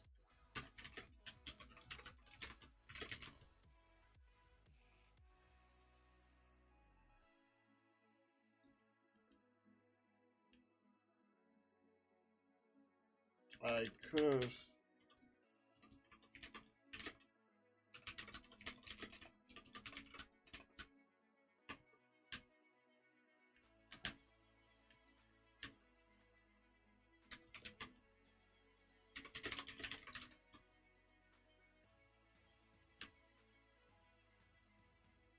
Yeah, they're supposed to. Wait. Count.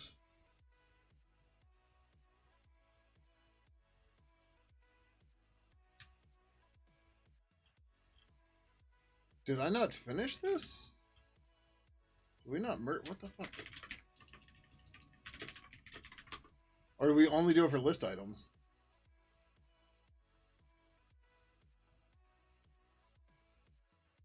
Because the thing is, we end up doing this stupid property change thing all over the place. And it was like, we should put this in Burb. Because we do it everywhere in all our unit tests.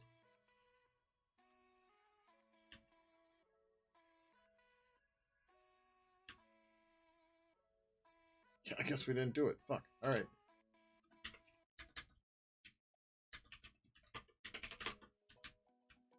So what we end up doing all the time is make a little callback here.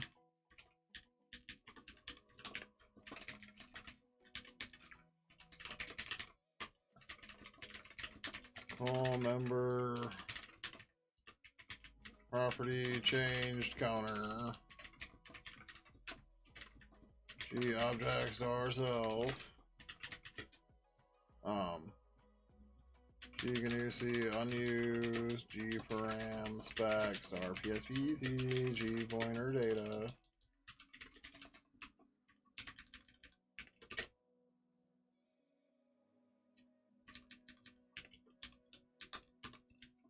GUint star counter equals data, star counter equals star counter plus 1. Verb assert type, self, comma, purple type call member. Right? We have tons of these all over the place in our unit tests. Because then what we do is we created the member, then we say G signal connect member, comma, notify colon. Oh, you know what? I think we just do notify counter, not property change.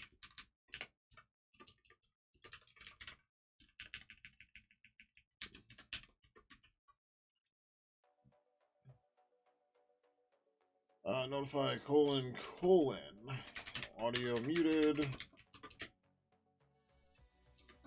G callback.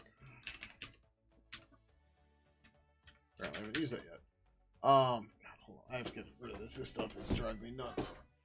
Oh, it's dang so bad. I don't even remember what this food is. Something with liver and something, I don't know. The roast is what it is.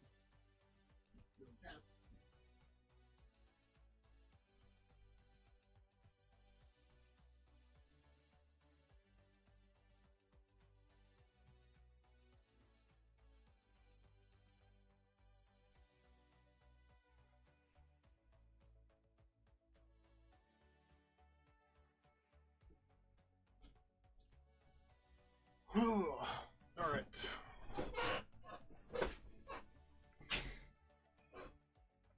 G callback, notify counter, audio muted counter. Okay. We do the same thing, but for the other properties with the other counters. So this is self mute, server mute, self mute counter, server mute counter. Okay. Ugh.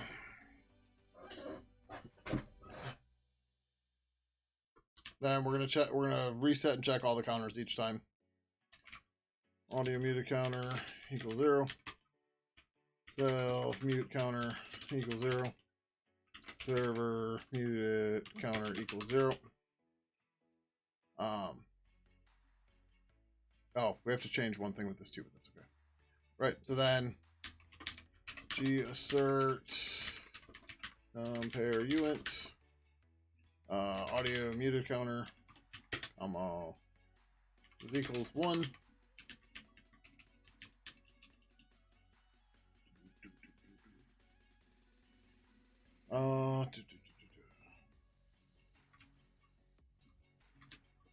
Self mute counter equals 1, and server mute counter should be 0. Before I forget to do this, because I will forget to do it. That's self mute. We don't know if this changed, but that's okay. But we are going to G object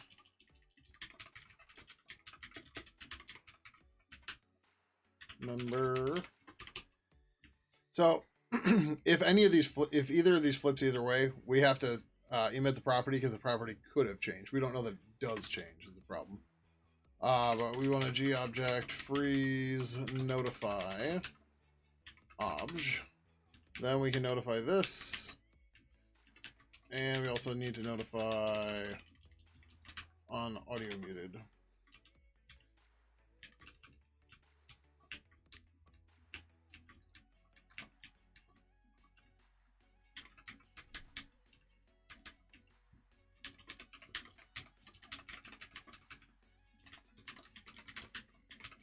So what this freeze does is, because we're changing multiple properties at once, that notify signal we're connected to, that won't get emitted until we thaw the notify.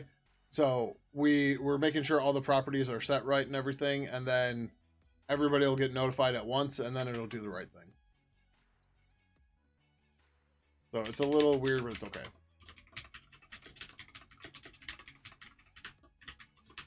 I did set that to member, yeah.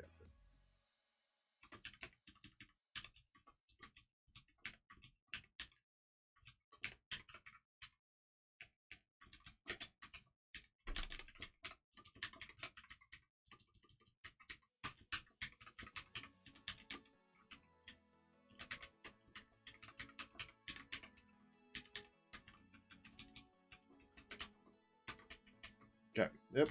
So that should all be fine. That's okay.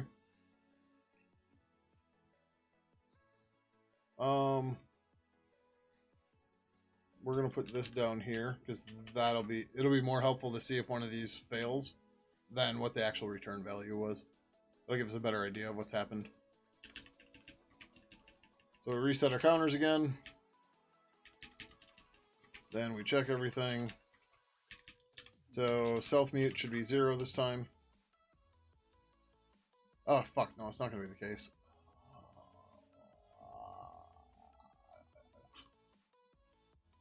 The self-mute changed. Right.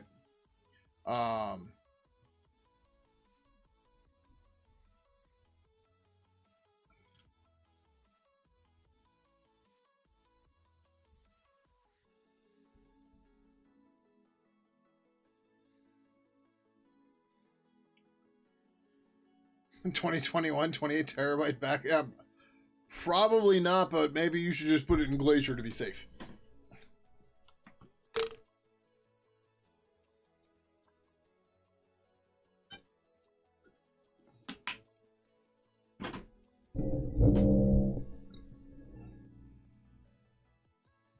I thought I deleted that. Oh boy.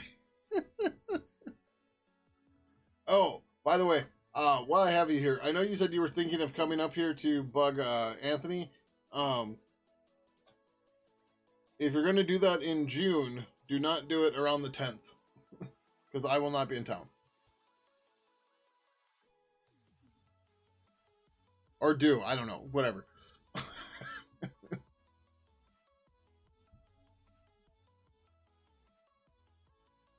But I'm going to a conference in Appleton, Wisconsin on the 10th. I'm probably going to go up on the 9th, get a hotel room, and then... So the plan is I'm going to take the bus, because that way I just don't... Yeah, well, like I said, like, you're going to go bug Anthony, that's fine. I said I'll just tag along. Or not, whatever. It's your business, not mine.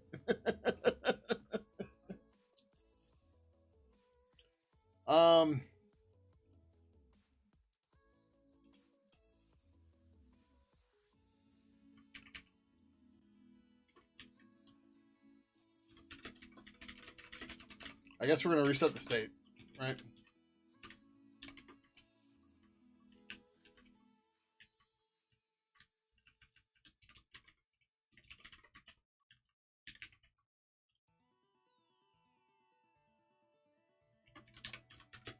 So let's self-mute and verify that the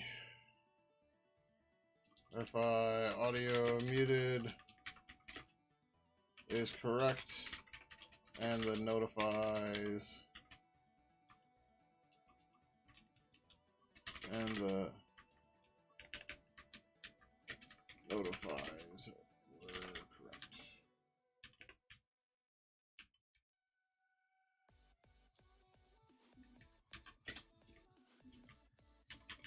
Property is right, and the notifies were sent correctly. Just ever go when you look at the startup and it says we currently do not have any open positions, please check back again. Yep.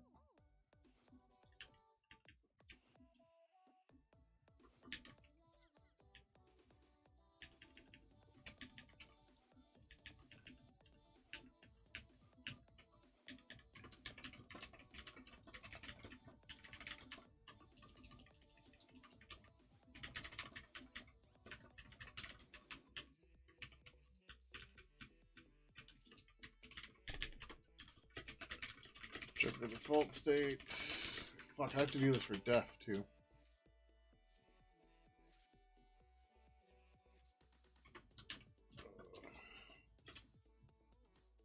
Only set server mute this time.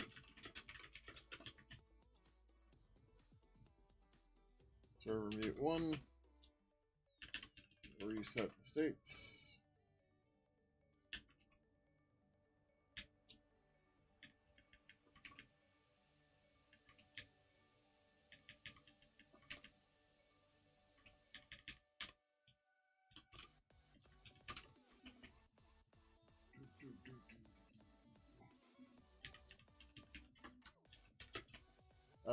Set self and server mute.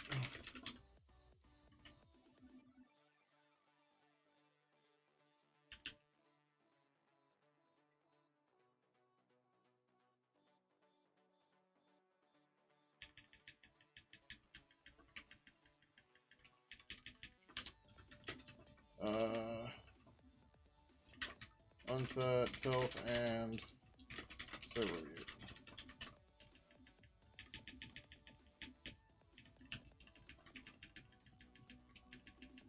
Alright, that should be okay. Good. But again, I'm paranoid, so we're going to make sure we have no leaks. Good. And we're going to come back here. And then we're going to do the gassert not reached to make sure we've made it to the end. I didn't want to run under Valgrind though. It should not be reached. Good. Okay. That is doing exactly what it is supposed to be doing. We have verified it with the unit tests. Joy! We still have to do all the fucking date times, dude.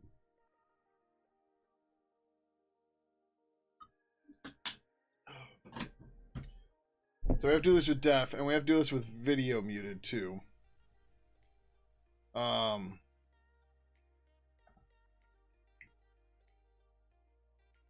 Like we didn't have it in the list, but is there anything that lets you mute somebody's video? Oh no, we do have video muted.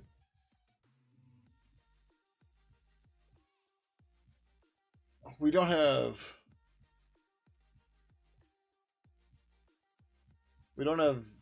anything for the deafening.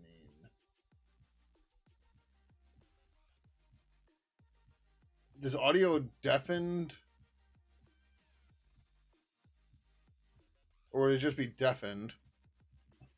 Like,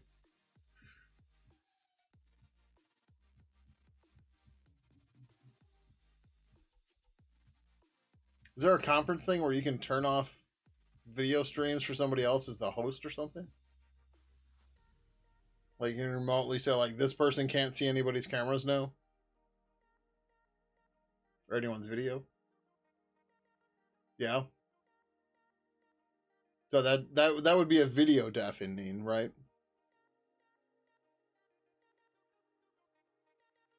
We call that kick. Okay.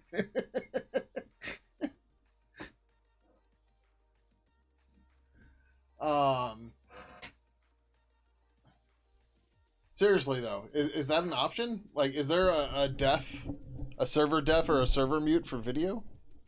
Teams does it?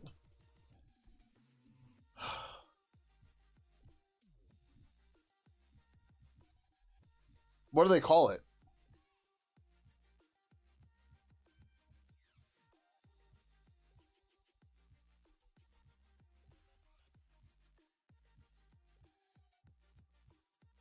It's fine they do it. I'm just annoyed because my API is broken already and I have to fix it. There's a server don't show that guy's. Okay, but what do you call that? You don't call that def video or mute video or server mute video, right? Server blind?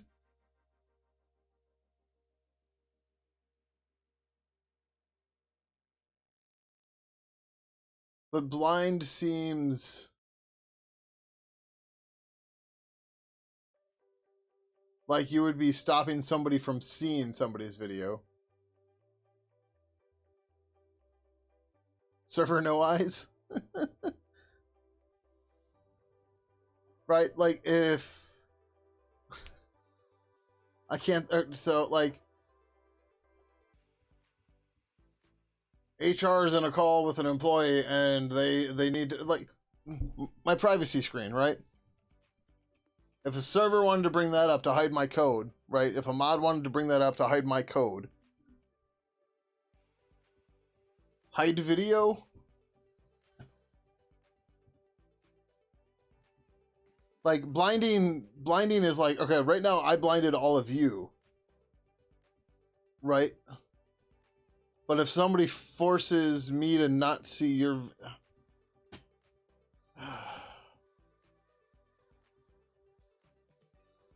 Like, what's the equivalent of audio def for video? Like, muting somebody, sure. Blinding them would turn off... Yeah, would turn off video to them. Flashbang? No, wait. You just gotta... I'm sure I have a light mode window around here somewhere. Oh, flashbang! Remember when that was such a stupid fucking meme on Twitch? Oh, you flashbanged me! Like, just fucking deal with it, people. Jesus Christ. Like, you should see the lights I have on until the fucking chroma key works. Doesn't matter how many dark mode windows I have 2 giant ass softboxes on. It's ridiculous.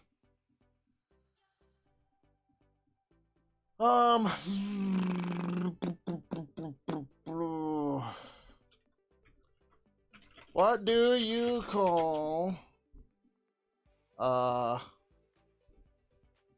stopping someone's video in a video call?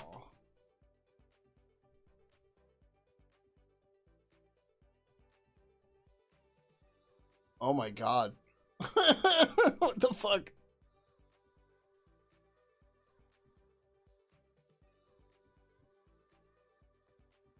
Netiquette for video calls.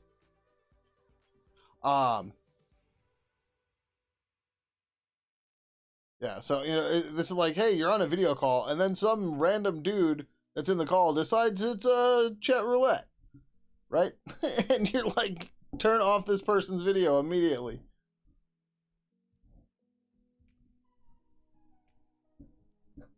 I guess that would be video muted.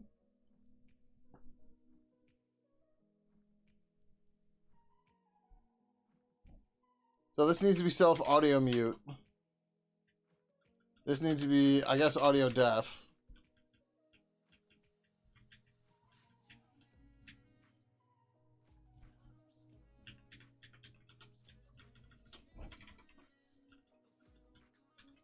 And maybe this shouldn't be server. Maybe this should be moderator or host audio. No. Self or remote. You call it video mute.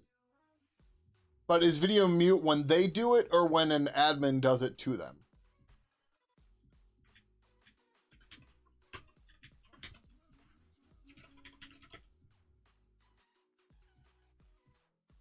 Either? Okay. Do you have separate properties or you just don't care? So I'm assuming I need separate properties so that the user, so that if an admin muted you, you shouldn't be able to unmute yourself. Oh, right. Okay, yeah. And I have to handle both. So I need to do both. Okay. So let's change this to remote audio def. Or should we do admin, host?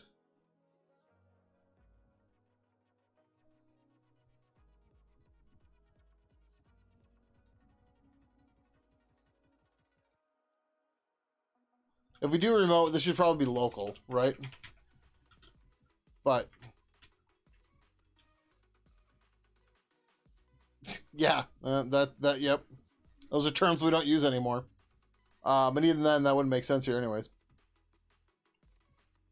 I know you know that, but I'm just stating that for the people that don't see it. Thank you for doing that during the ad, by the way. Oh, it doesn't matter. They can read chat. Um,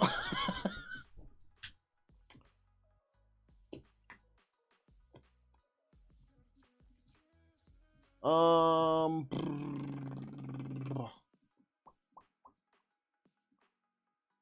yeah. Oh no, sorry. Fuck, I'm stupid. Ad starts in 20 seconds. Um, that's yeah. Yeah, I don't see those either because I also have a battery next to my name.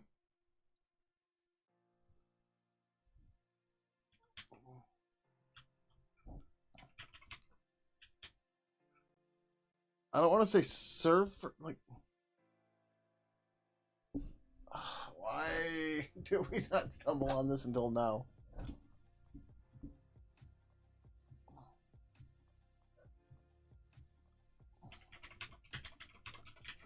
So self video blind, self video muted.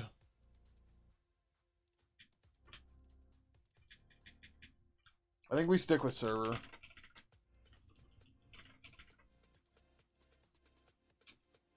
Because for all intents and purposes, this could be a moderator on the thing, whatever.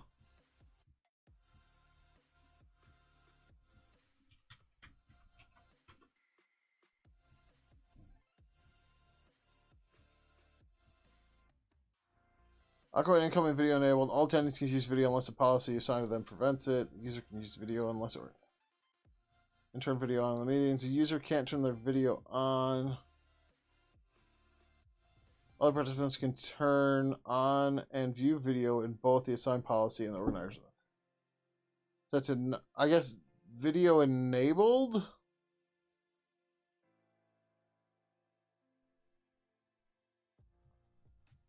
Set to not enabled for a user. The user can turn on video or view other meeting participants' videos.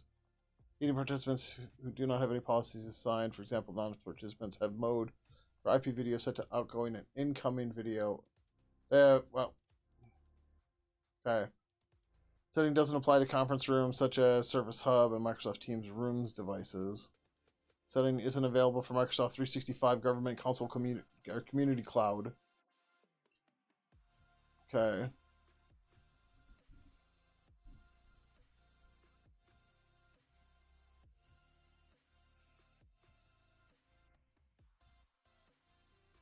Okay, they call it organizer. I'm calling it host.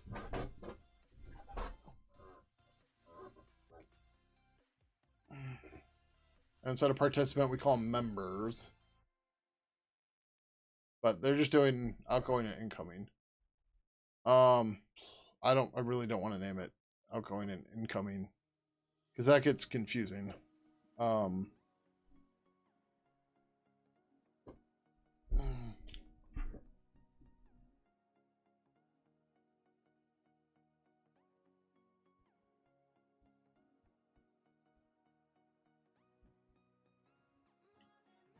All right.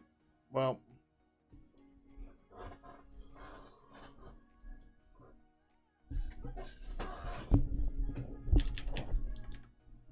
let's do this.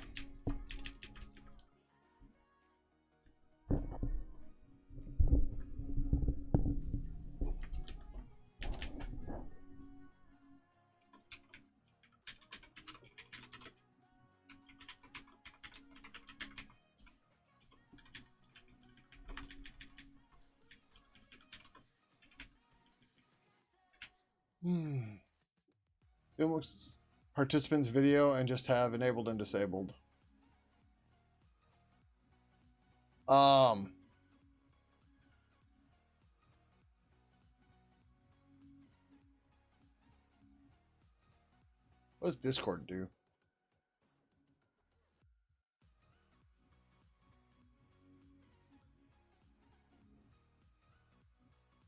Oh, we don't need the cat cam anymore.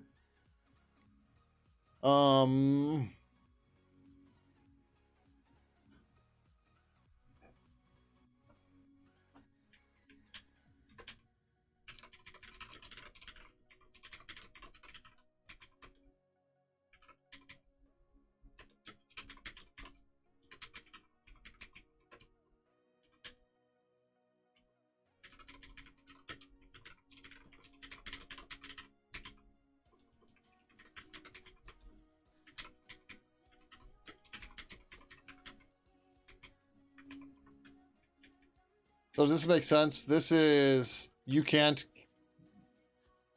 receive video from anybody. This is, you can't send video.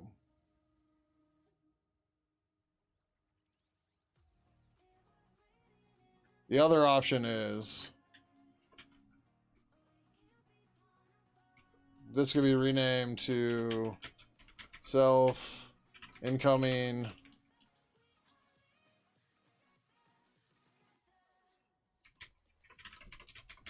video enabled server video or incoming video enabled incoming video enabled.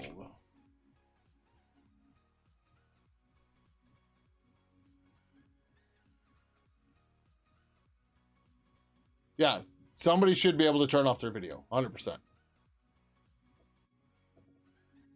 And organize it. So to be clear,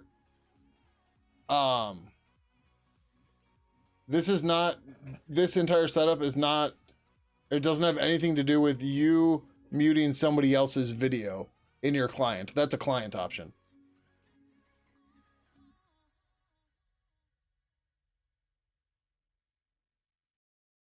Server video enabled override? No, that's too much. Oh,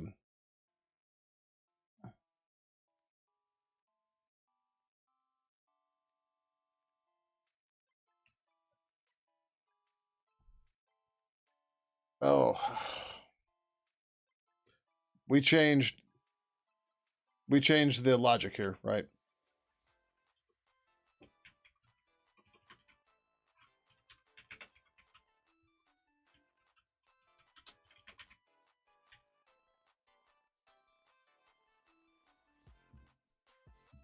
Double plus ungood override.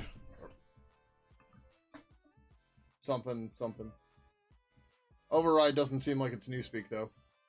Like it would be like ride plus ride plus. Right? Override and newspeak should be ride plus.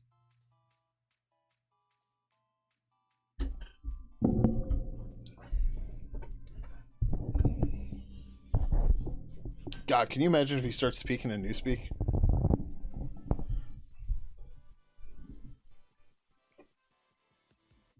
I have the words plus, the double plus words good, or double plus words good. Override the override. What is newspeak plus plus good? That's double plus good.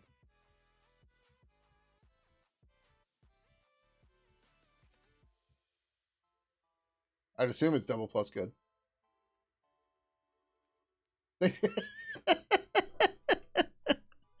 Things aren't overridden. They were always that way.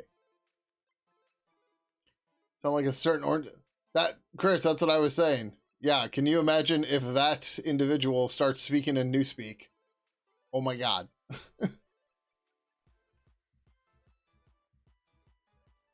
Yeah, double plus good. That's what I said.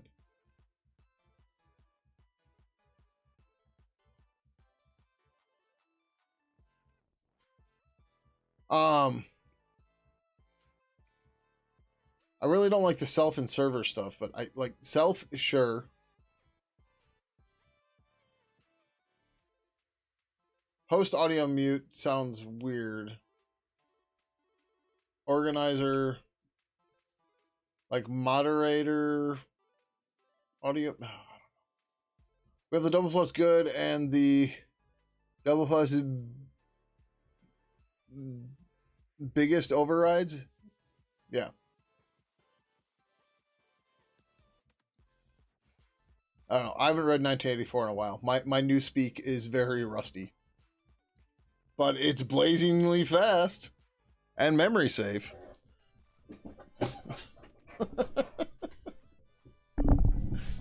I'm going to use that whenever. Like, oh yeah, I don't know. I haven't written JavaScript in a long time, so it's real rusty. But at least it's memory safe and blazingly fast. Bigly good is a Cheeto term? Oh, is it? Okay.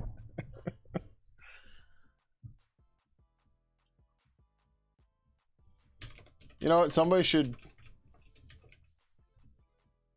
like use Stable Diffusion or something to make President Chester Cheeto.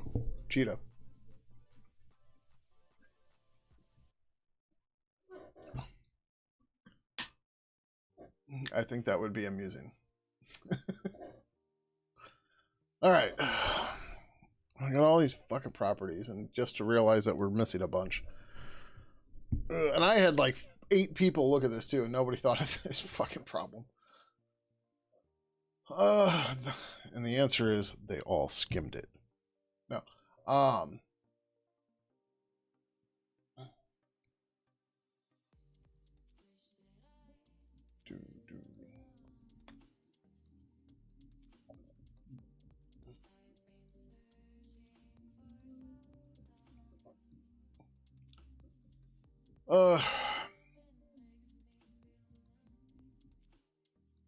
So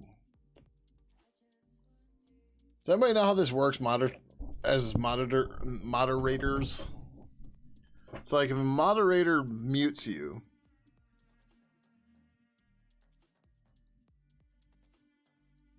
some protocols allow you to unmute yourself, others do not. Right?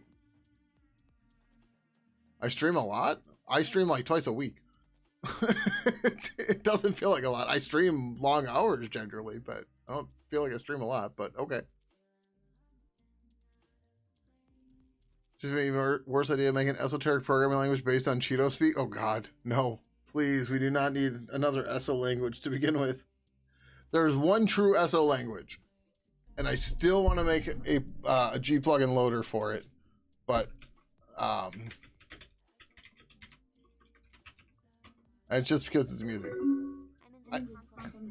Thank you, programmer, for the 100 biddies. Greatly appreciate it. Yeah, I took it that way. Just I don't know. 2 days a week doesn't seem like a lot to me. So Piet is named after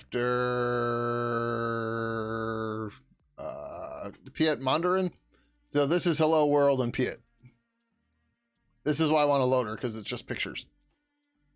Can you imagine a Pidgin program or plugin that's a JPEG or a ping? I'm always on when you're on. All right, cool.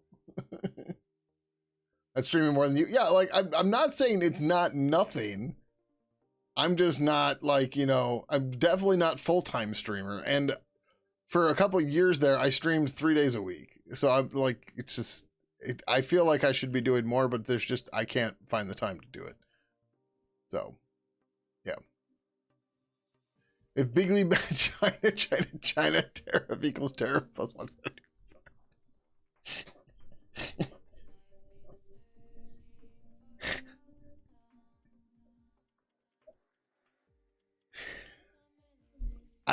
SWK, you just gave me a worse idea. Instead of Fizz Buzz, I think we need Tariff Buzz or Tariff China something. I don't know. You're stealing that? Yeah. Someone trigger the home assistant in your bathroom? Okay. Oh, God.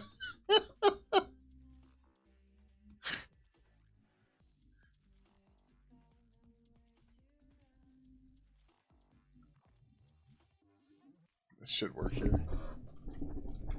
This just got shared with me. Yeah.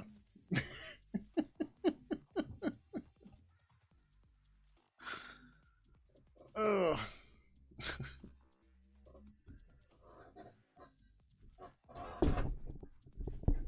Alright, I've got this mic in all sorts of weird spots now.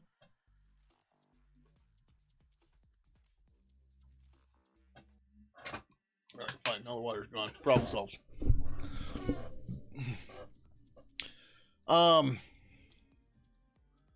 Participants can use video effects? Why is this an option? I mean, I understand, but oh, fuck. Actually, I don't know that we care about that. Maybe we do, but we don't also. You put on Imager.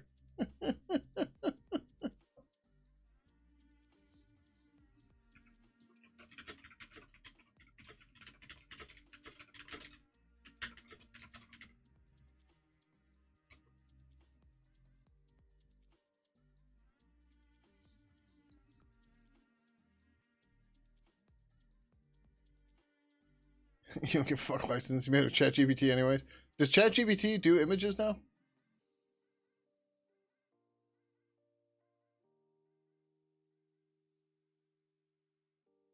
All right. Well, you're jumping between chats. But yeah. Okay. I didn't know it does images now. I thought that was still a stable diffusion thing or whatever. I don't know. I don't use monkey paws. I don't think anybody was here for that earlier, but if you weren't, so I was talking to somebody and they said people using AI, or he said his problem has been lately that people are using AI to fix stuff and it drops a character on the end of the page. Um, I was like, it's almost like AI is a cursed tool, kind of like a monkey paw or something. Just like, yeah, I think that's pretty spot on, right? Wikipedia monkey paw. What does Wikipedia actually say a monkey paw is?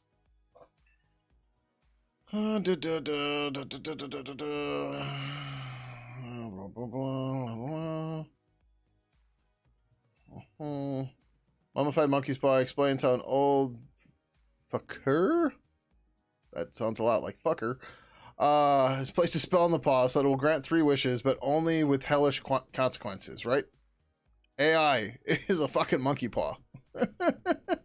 It'll grant your wish, but there are hellish consequences.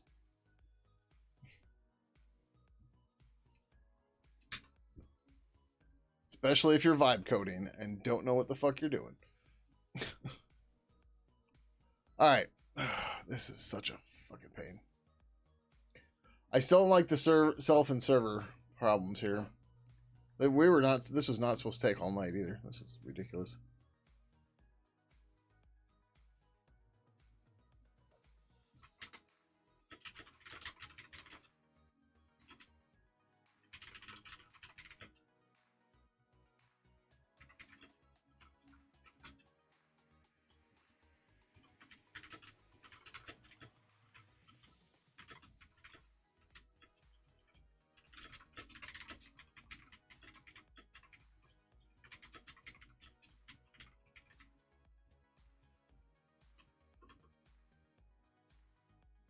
YOLO coding, where you give up control to statistical model to run shit on your machine. Yes, exactly. How's it going, Carlos?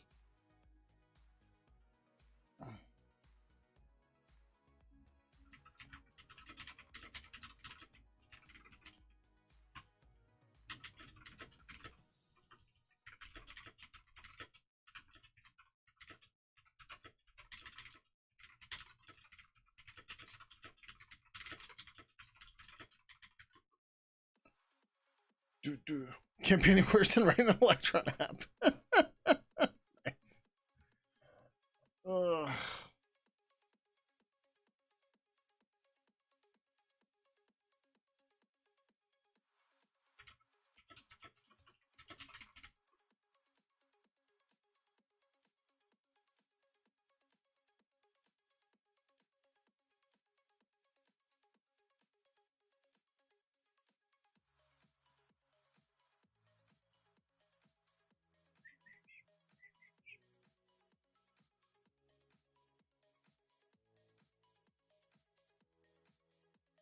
Yes.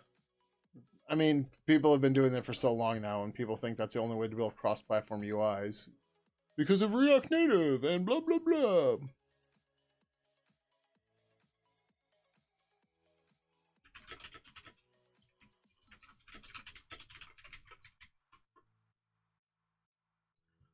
Um,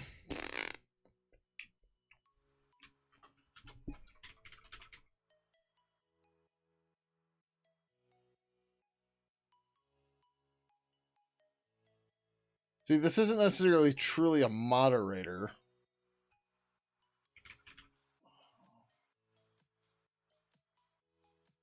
No WX widgets. I just do native GTK. For native for all the platforms. It now even has Android. Believe it or not. I don't know. How's it sound? Self and remote? So like on Discord, I believe in an audio call. Or in a call that's in a DM, right? Not necessarily in a voice channel in a room. I'm sorry. Not necessarily in a voice channel on a server. But if you just have a group DM and you start a call, or just a DM and you start a call, I believe the other side can mute you. Admin F them. People are going to think I typed admin fem and accidentally put a underscore in there.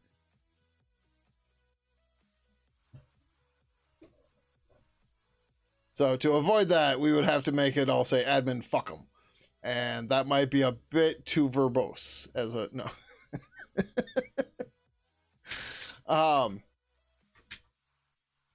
Yeah, I think I like remote. I think remote's feels a little weird, but I think it's okay.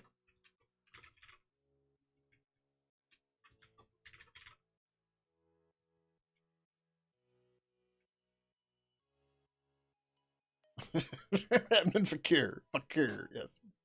Yes.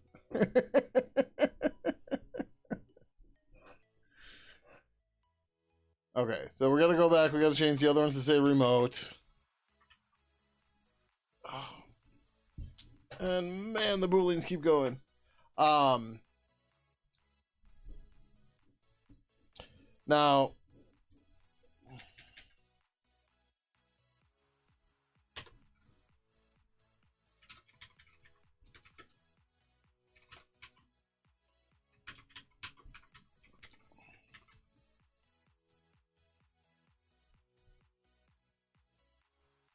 do we want to worry about these ones?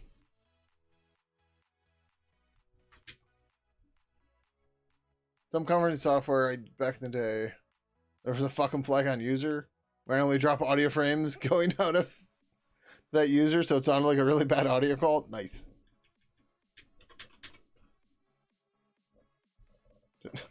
That, yeah. So the way I want this to work with libpurple is, I'm not sure exactly how we're going to do it yet, but the idea of having, so the UI is going to have the sinks and the sources, right? libpurple won't necessarily have any things to add to the audio and video pipelines, but then it's going to connect those to the audio and video pipelines from the protocol, right? That's what libpurple's role is here. But ideally what could happen is a plugin could inject something into a specific pipeline. So like for that user going out to them, right? You could do the same thing and you could just do it as a plugin and base it on their username.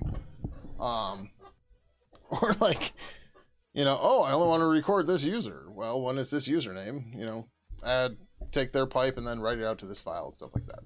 How's it going? Good vibrations. Welcome, welcome. How you doing? Yes, I'm going to do a total.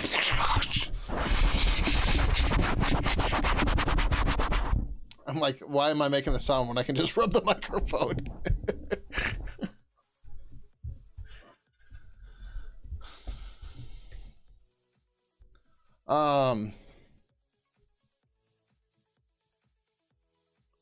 Pidgin ASMR, yeah. On the conference bridge all the time. Dude would call in, we turn it on, and he'd freak out at his ISP, screwing him over on bandwidth. Nice. Oh yeah, or just make it so they keep clipping.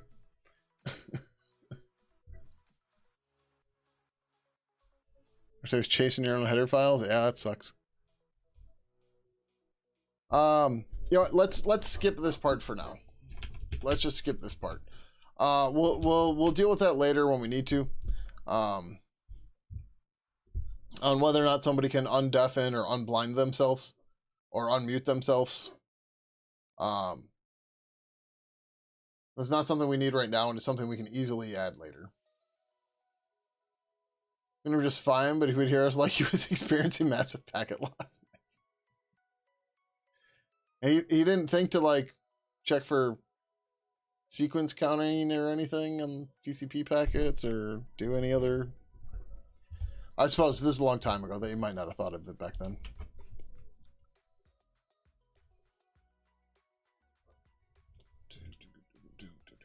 Alright, so we need to go back and we need to fix all these damn properties.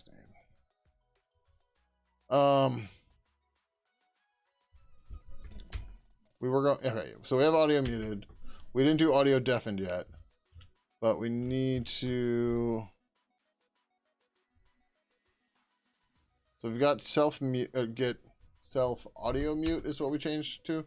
Yeah, because we have video mute.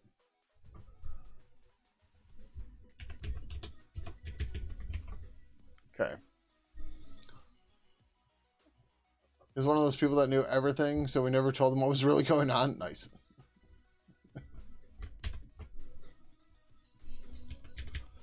Itself audio mute.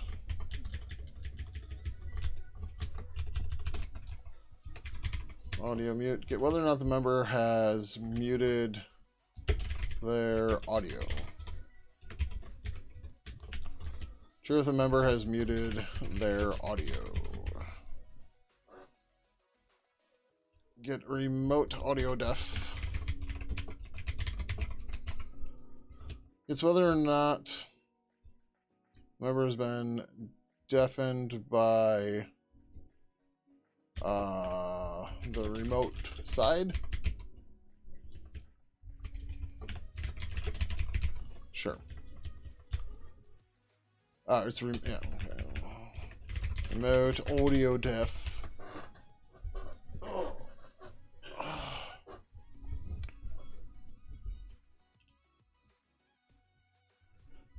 Get remote audio mute.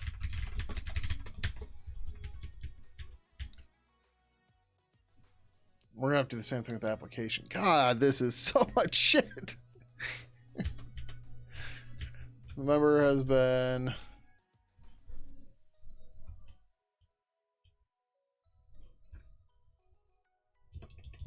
have their audio deafened by the remote side. Is mute their audio. Is deafened their audio.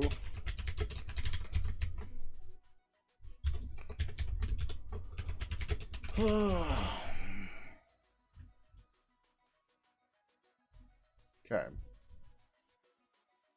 Audio mute, remote audio def. Guess whether or not the member has had their audio deafened by the remote side. Truth member has been deafened by the has the members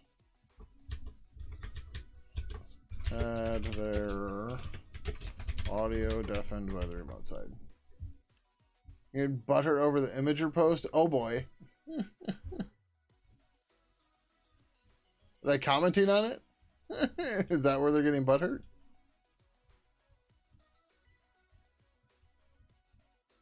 And like, seriously, how has nobody thought of it until now?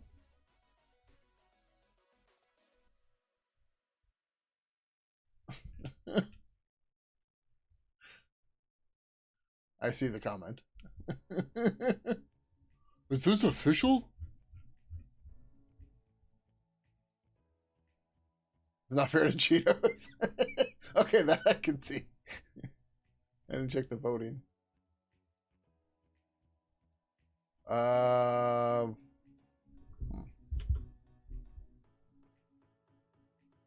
-6. I'm like, I'm not seeing a thing. It'll be just the same color. Pringles? Doritos don't really have a mascot.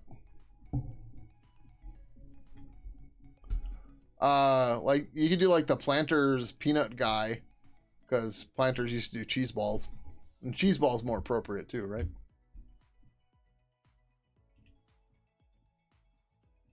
Remote audio def, remote audio mute. Get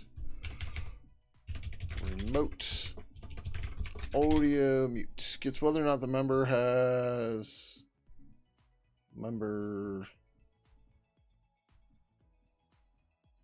had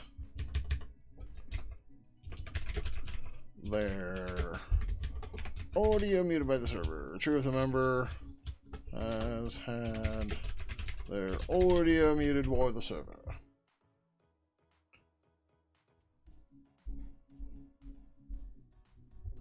Okay. We gotta change everything over here.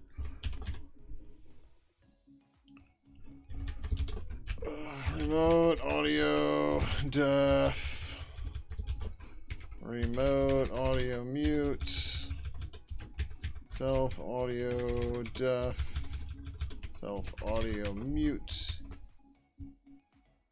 Okay.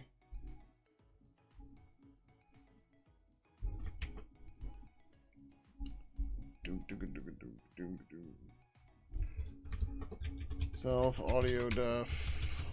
Audio mute. Too far.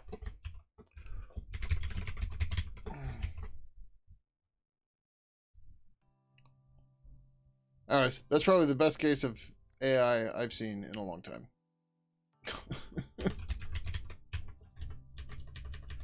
Self audio def.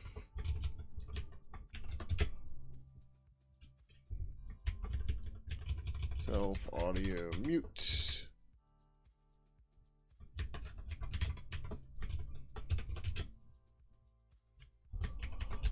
Oh, I just got really tired.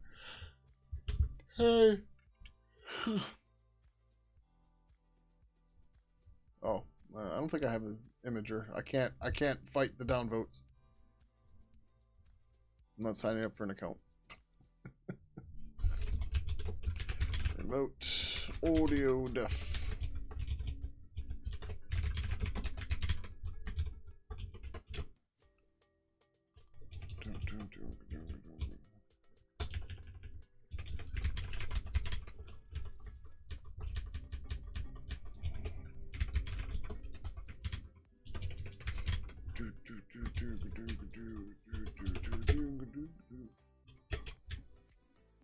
These are supposed to be sorted though, which puts these here.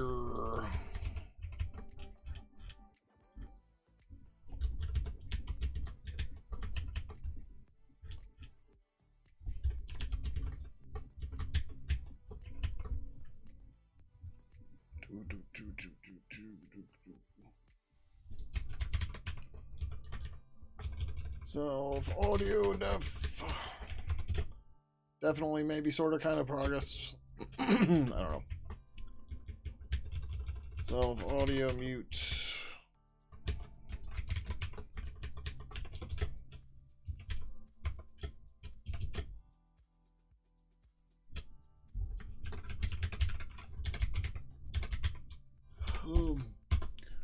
Oh, so I have been trying to do Fridays streams too, but that's not gonna happen tomorrow. I gotta go into work.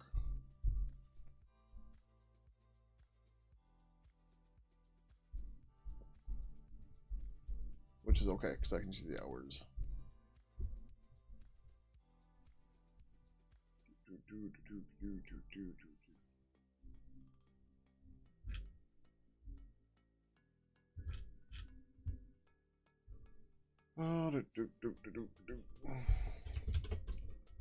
Mode audio def.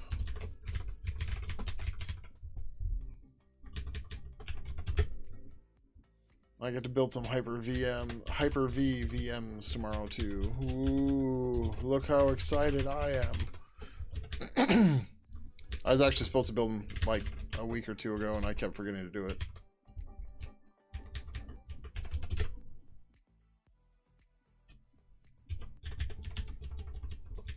The fun part is I have to build them on a machine here because we don't have the hardware at the office to do it. So I will probably, if I build them tomorrow while I'm at the office, I will probably wait till I get home to upload them. Because I max out at 1.3 megabits per second uploading to S3 from work. Here I have gigabits. I have all the bits. I am the gigabits. So yeah.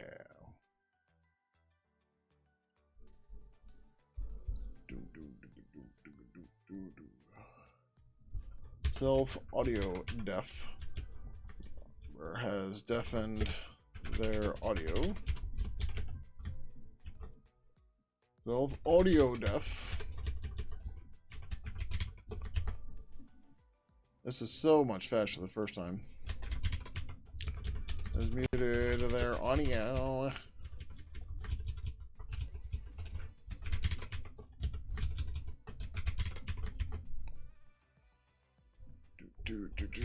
Remote audio def. Whether or not this member has had their audio deafened by the remote side.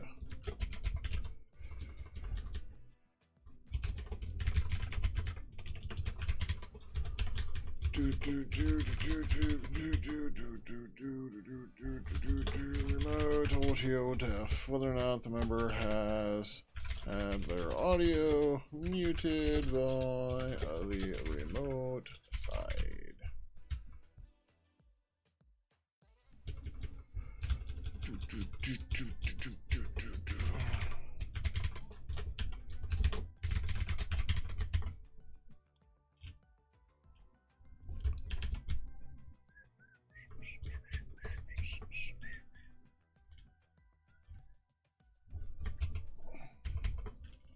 Okay.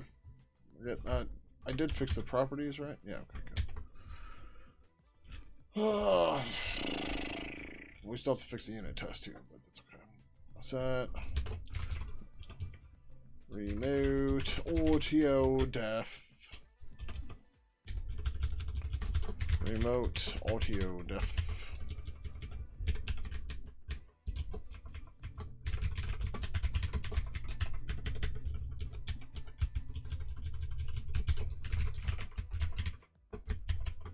Everyone okay? Got real quieter.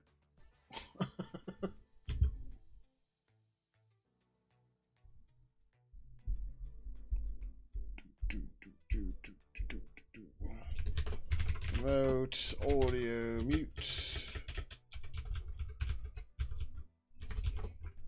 Remote audio mute.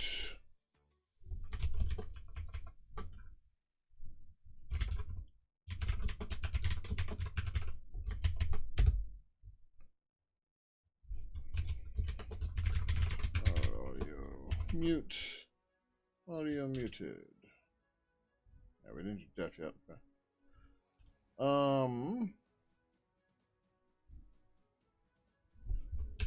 These need to be moved up.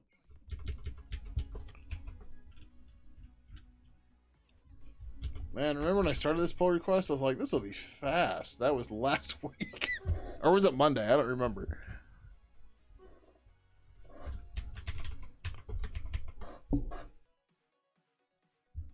But, oof.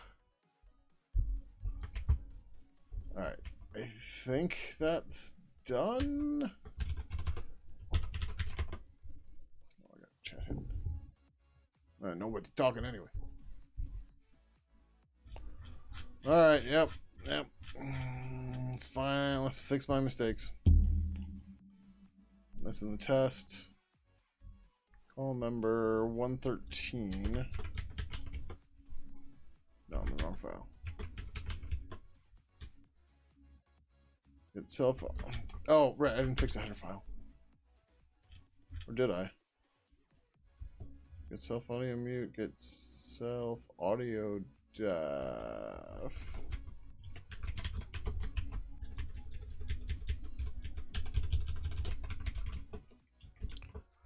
If the member has deafened. Okay, so I did that, but I didn't change the name. Okay.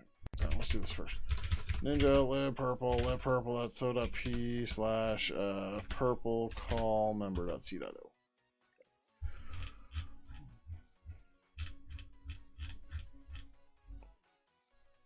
Set remote audio def 156. Did I mean purple call member get remote audio def? Set. Oh, did I? I must have missed the name. Aha. Oh, I just didn't even get to these ones. Set self audio def. The new self def audio state. That's whether or not the member has deafened their audio.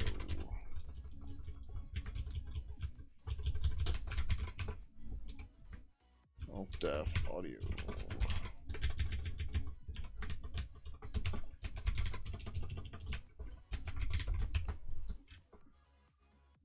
Set self mute. Self audio. Would yeah.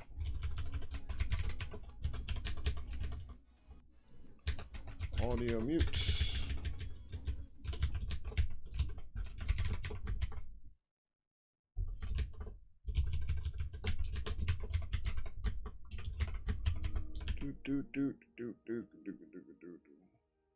That is muted their audio. Self audio mute.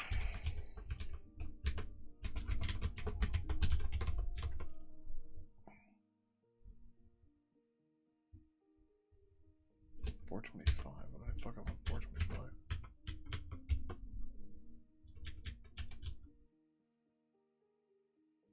Oh. Remote audio mute.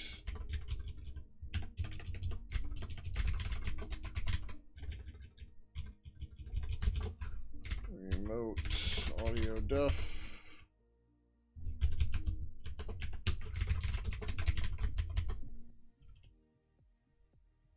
Self audio def.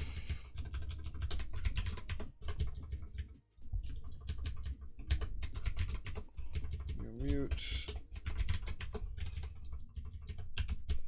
Remote audio def. Remote audio mute.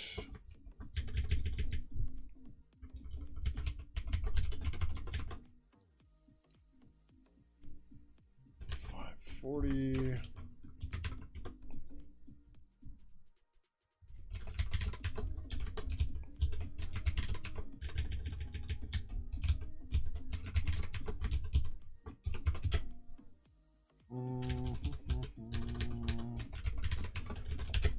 Oh, this would have been nice if I had it better the first time.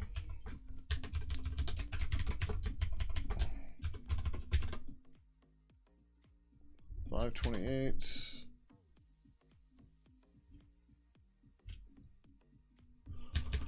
Self audio def.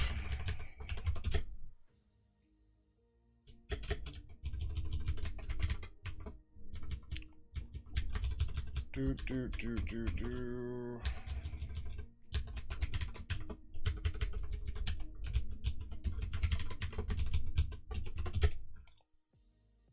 Like, adding these in the first time was so much less work than cleaning it up. It's kind of dumb. Those are going to be messed up because I haven't finished the header file. 377. Audio muted. Self. Audio mute. Remote. Audio mute. 160. Alright, yep. That's because the header file is still fucked up. So self audio mute. Self audio def. Mute. Okay. Okay, yep. Set remote audio def. Remote audio def. The new remote audio def state. The member has been deafened by the remote side.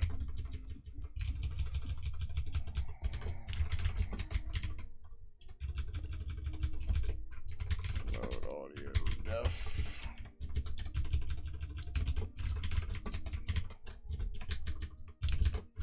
Remote audio mute. The new remote audio mute state sets whether or not the member has been muted by the remote side.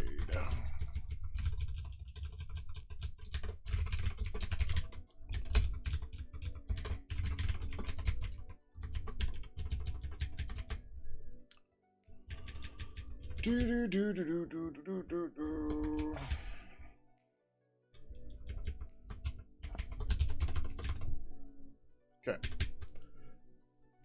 Now the tests are going to still fail. That's okay. Yep. The test should be relatively easy to fix. Relatively speaking. Yeah. So we don't actually call any. Oh, we have to fix the properties though. Self audio def. self audio mute. Remote audio def. Remote audio mute.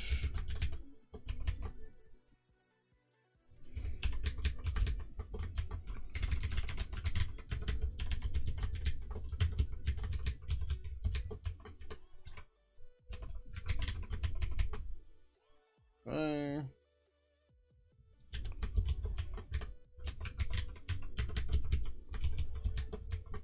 Nope.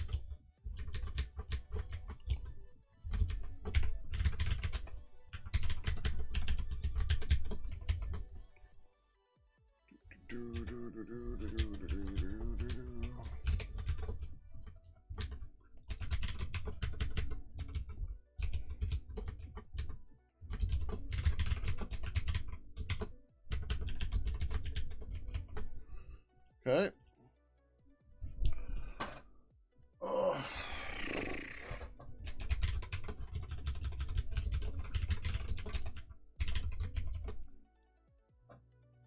Mm-hmm.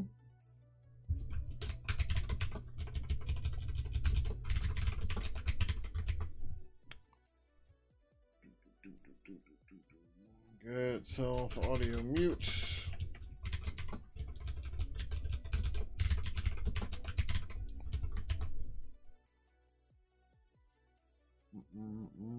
Damn it. Oh wait, that one didn't change. This one did.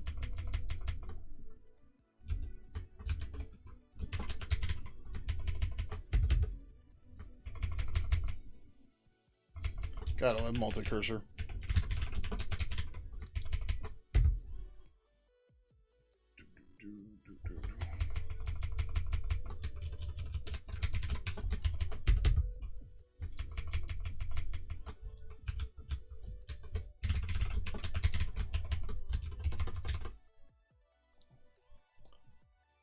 Oh, fuck. I missed the...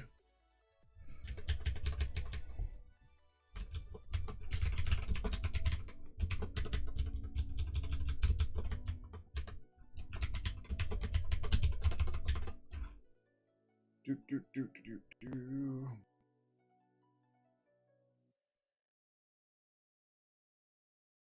Yay! Yep, I have to fix that. I forget where that is, but we have to fix that. But we'll fix that in a second. Customize V call number.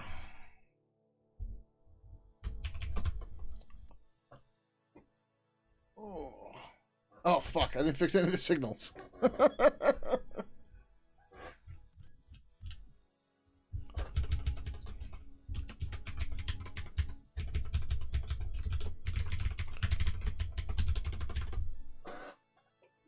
There we go. Okay. Yay! Refactored.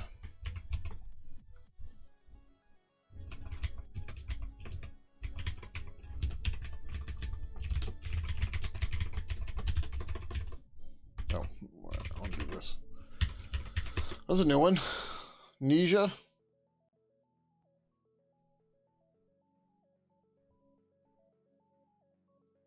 I type Nina J all the time. But Nije is a new one. Or Nije, I think.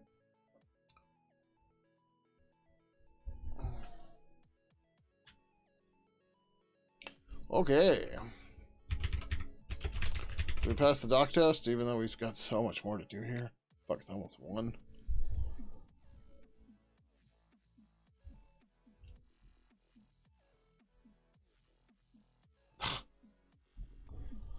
Alright, well. We have a bunch of properties to fix that are wrong. So we're going to do that right away. Remote audio def.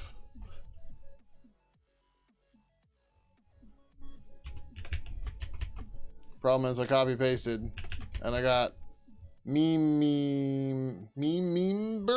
Yeah, why don't I just do this?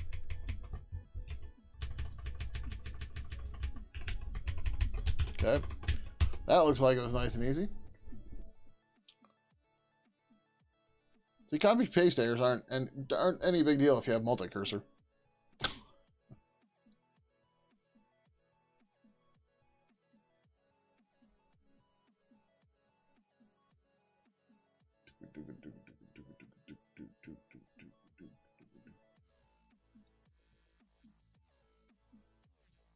Set volume is missing.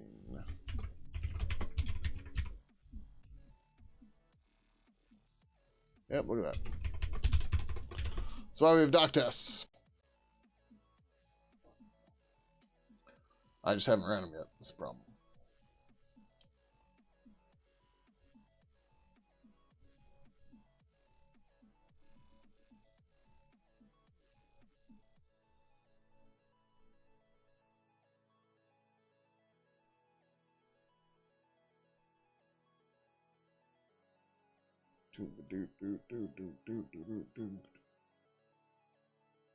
Okay, sweet.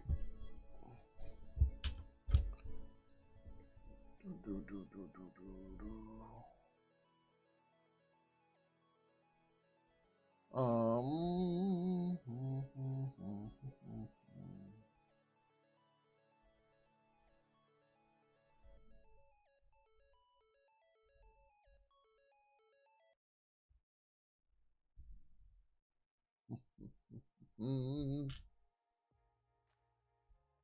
Thursdays are not big days here on Twitch, are they?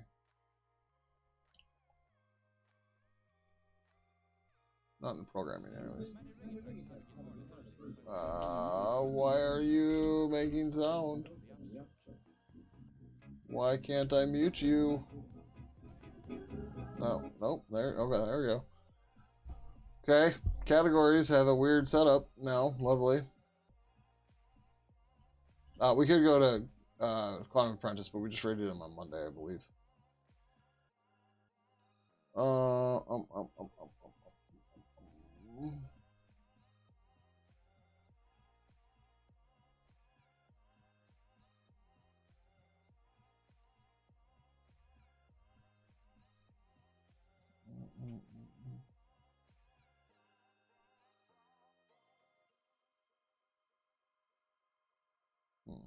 What is this? Oh, we can't read that at all. I can't read that at all.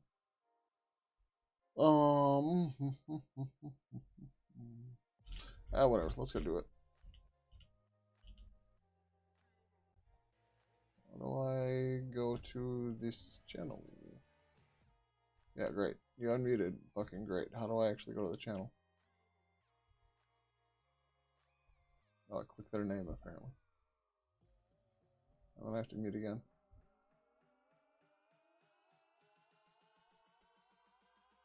Alright, we're gonna go raid Troy Motter, who is, I don't know, doing something open source. Which is Q. So if you don't want to join the raid, go ahead and hit cancel above the chat. Otherwise, there's nothing else you need to do. YouTube, we are headed over to here. I don't know if this person has a YouTube or not, but whatever, that's where we're going. In the meantime, be sure to follow on Twitch and subscribe on YouTube and hit the notification bell for your desired level of notification. Otherwise, you can follow me on Mastodon. I do announce there when I'm going to be going live, and you can find link to that and all my other social media right over there. And if you'd like to join us on the officially unofficial Pidgin Discord, you can find that over here as well. So, thank you everybody for coming by tonight. And until next time, adios.